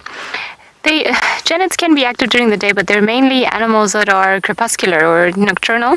They move around in lower light conditions, and that's when we tend to see a lot of them. But they can, as we know, they can move sometimes during the day, and today is a pretty dark day. I mean, it's been strange weather, so perhaps it was busy out and about looking for food, and then, I don't know, maybe he bumped into Shasha and he was like, nope. Went up the tree to try and stay away from it. It seems like an older genet as well. Almost looks like a little bit of a Yoda because it's got a broken ear.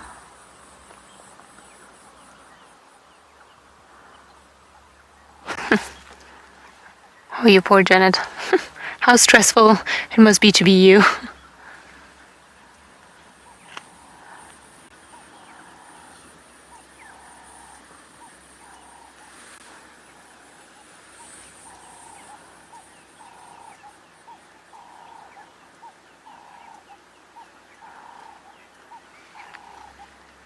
Gianna, I agree with you. The sighting keeps getting better and better. It's unbelievable that this is one of the best views of a genet that I've had in a very long time.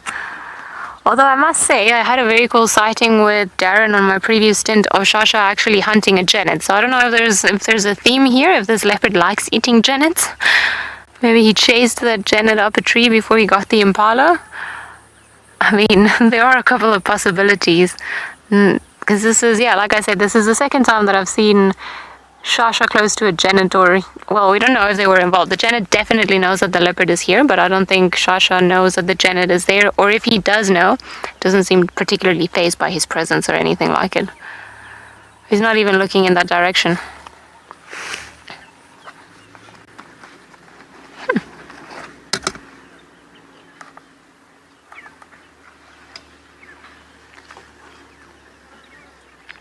Yeah, Shasha is still there, but I don't want to sound like a spoiled brat, but we get to see way more leopards than what we get to see genets like this out in the open, which is pretty cool. Like I said, I thought maybe there was a hole in there where the genet is, but I don't know if it had some sort of altercation with Shasha and that's why it went up the tree, or if maybe it was moving around here and then saw that Shasha was around and then just decided to go up the tree just to stay away. It obviously knows that there is a leopard there, and it's just looking very alert, and it's looking past us. We're not blocking the view or anything, and Josh is still by the base of the Termite Mound, just chilling down there. He's looking very hot, and then I think this is a large spotted genet because it's got a tip of a blacktail. We get two similar species here, one slightly larger than the other one. The small spotted genet, and then the large spotted genet.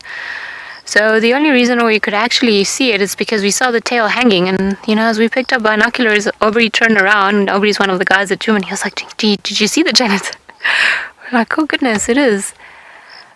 So they are quite arboreal creatures. They do live in holes, or they can go into holes in the trees, and that's where they spend the night, or when they go and rest, and then they spend the day there as well.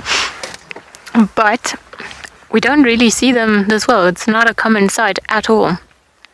It's more common during the night when you go around with the spotlight and then you see them, but it's actually a very special sighting, what we're witnessing now. Like I said, probably an older individual. It seems like it's missing half an ear, or well, not missing, but it's been split. So I wonder if it's run to Shasha before, or ran into Shasha before. Maybe it's just looking to go down there.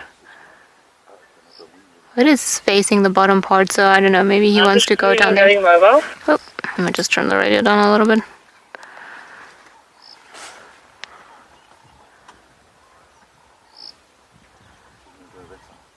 Pretty epic.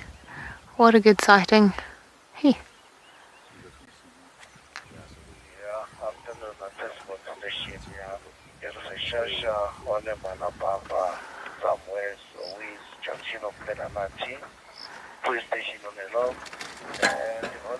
That's so cool. And then the fact that it's so chilled, and Josh is he's still resting, so I know we want to see the leopard, but let's see what the genet does, because the leopard will very likely just move back to the kill.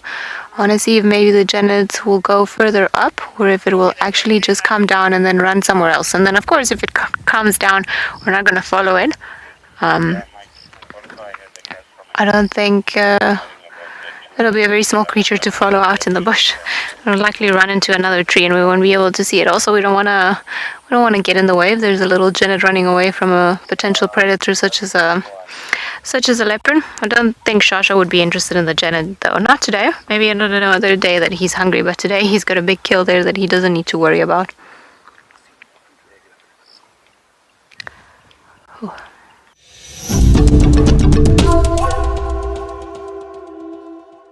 I found my water hole for the afternoon. The twin of twin dams, Lawrence Pan. And look how sweet is this. This is something you don't actually often see, a tortoise drinking.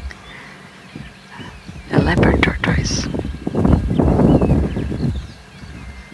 You don't often see that. You see them on the road scuttling away, moving away. It's quite rare to get amazing visuals. And this one's actually drinking. Oh, that's so sweet.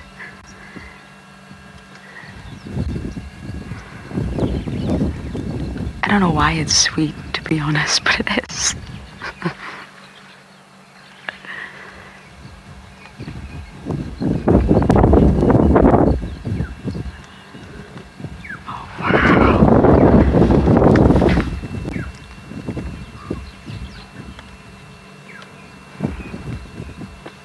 Completely replenishing its water levels. Not only will it sort of be going in. What is wrong with you guys? Not only will the water sort of go into the stomach, it will also drink extra water for that bursa sac of theirs and fill it up.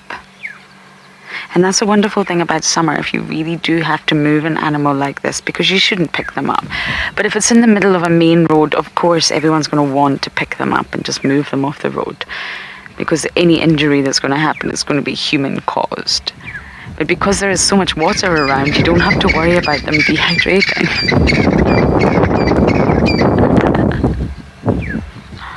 This is so lovely. I don't know if I've ever seen one drink like this before.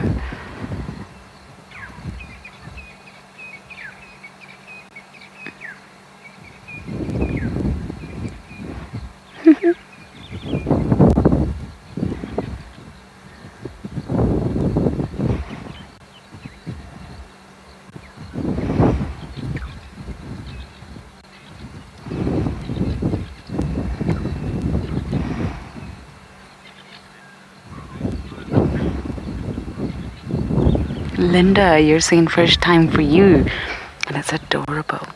Agreed. I also think it's the first time for me. We see them, but I've never seen one sort of in this position having a really good drink. Now I'm feeling thirsty.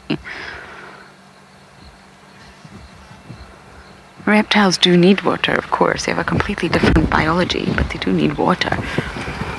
Every organism, one way or another, needs water.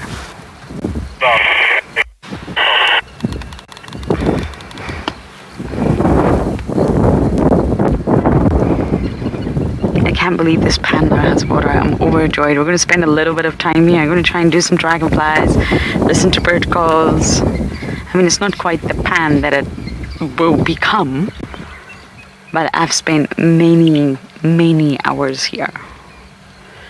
It's brought me lots of happiness. It's a wonderful place for birds, for the weavers, for insects, and clearly for tortoises. Oh, he's moving. He's on the move. Highly mobile animal.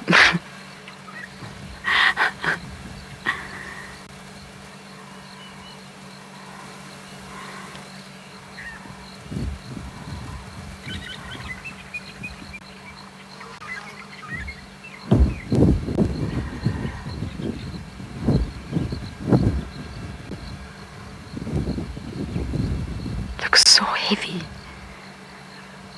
Oh. Are we eating now? Remarkable. We've had a little drink and now it's time to eat.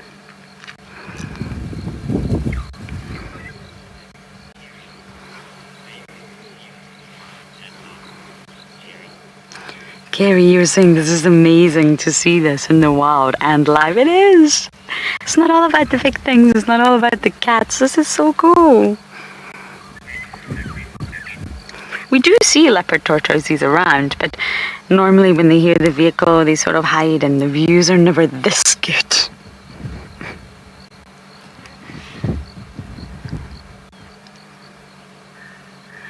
I don't think it fully realizes that we are maybe here.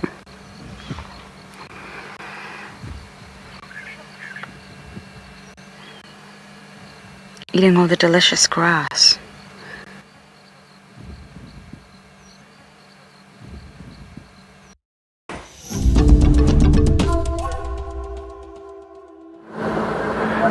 We're just quickly looking at tracks. I don't know, Odie, if you can bring that up, because you can actually see, just to give an idea how easy this is after rain. You can actually see the tracks quite well formed. Even from there, you can see the little claw marks. Now what I do have with me, let's see if this works. But yeah, lots and lots of hyenas around. Odie, I'm going to use a laser pointer while I'm here. Check that one. Yeah, let's look at that one. Actually, that's probably not the best one. Yeah, the angle's a bit tough. And let's try to find a better track. You're going to have to take my word for it.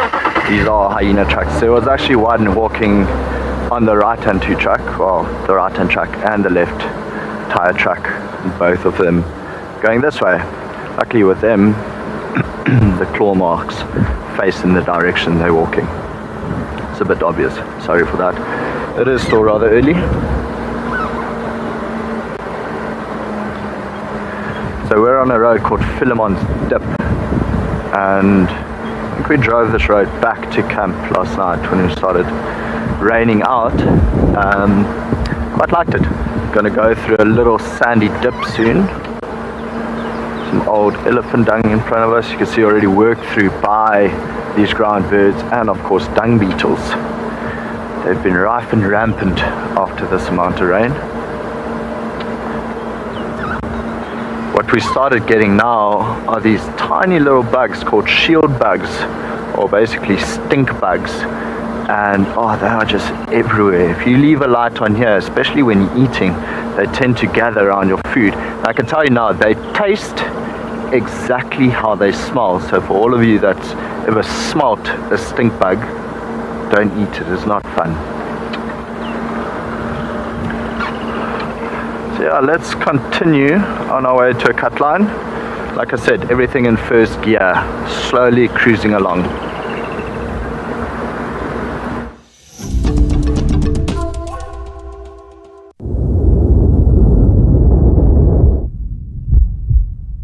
Now I'm going to really struggle with the ID because it's dark, I'm not going to lie. So we'll need your help. We've got 5. I can only see what the infrared sees. It's going to be tough. But let's do it, guys. Hello. How are we all? May I ask where you have all been?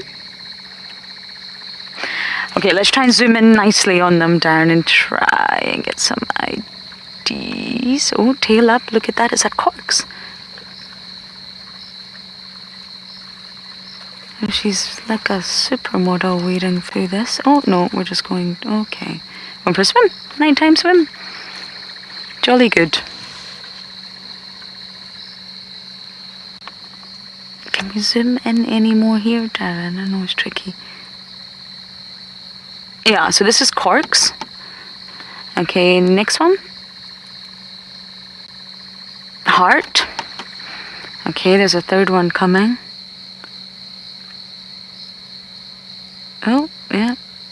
An excitable one.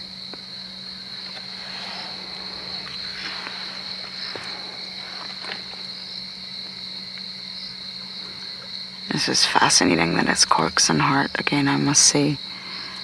They are really, really up to no good.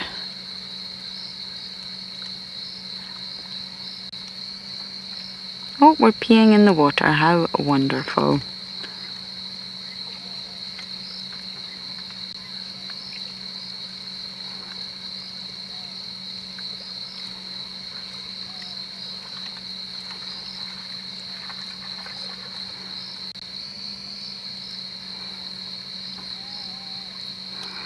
We've got some sub-arrows here. Can we just maybe zoom into this one, Darren?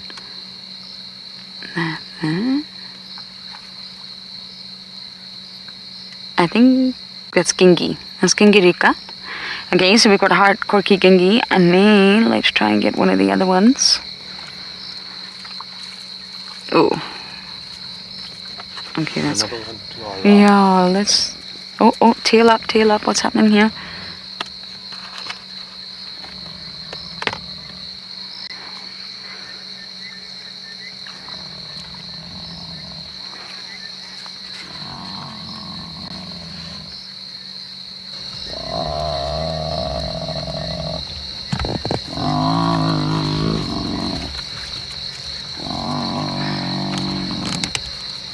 Darren, let's just quickly zoom in on this one before we lose it.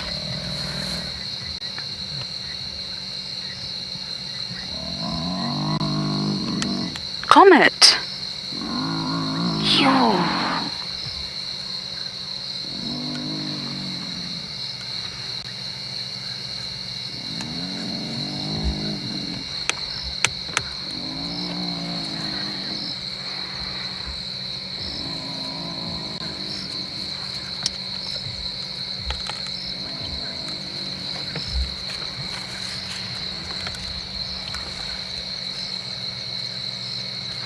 I'm going to guess the other one's Novella, the other sub-adult, but that's the one I'm unsure about.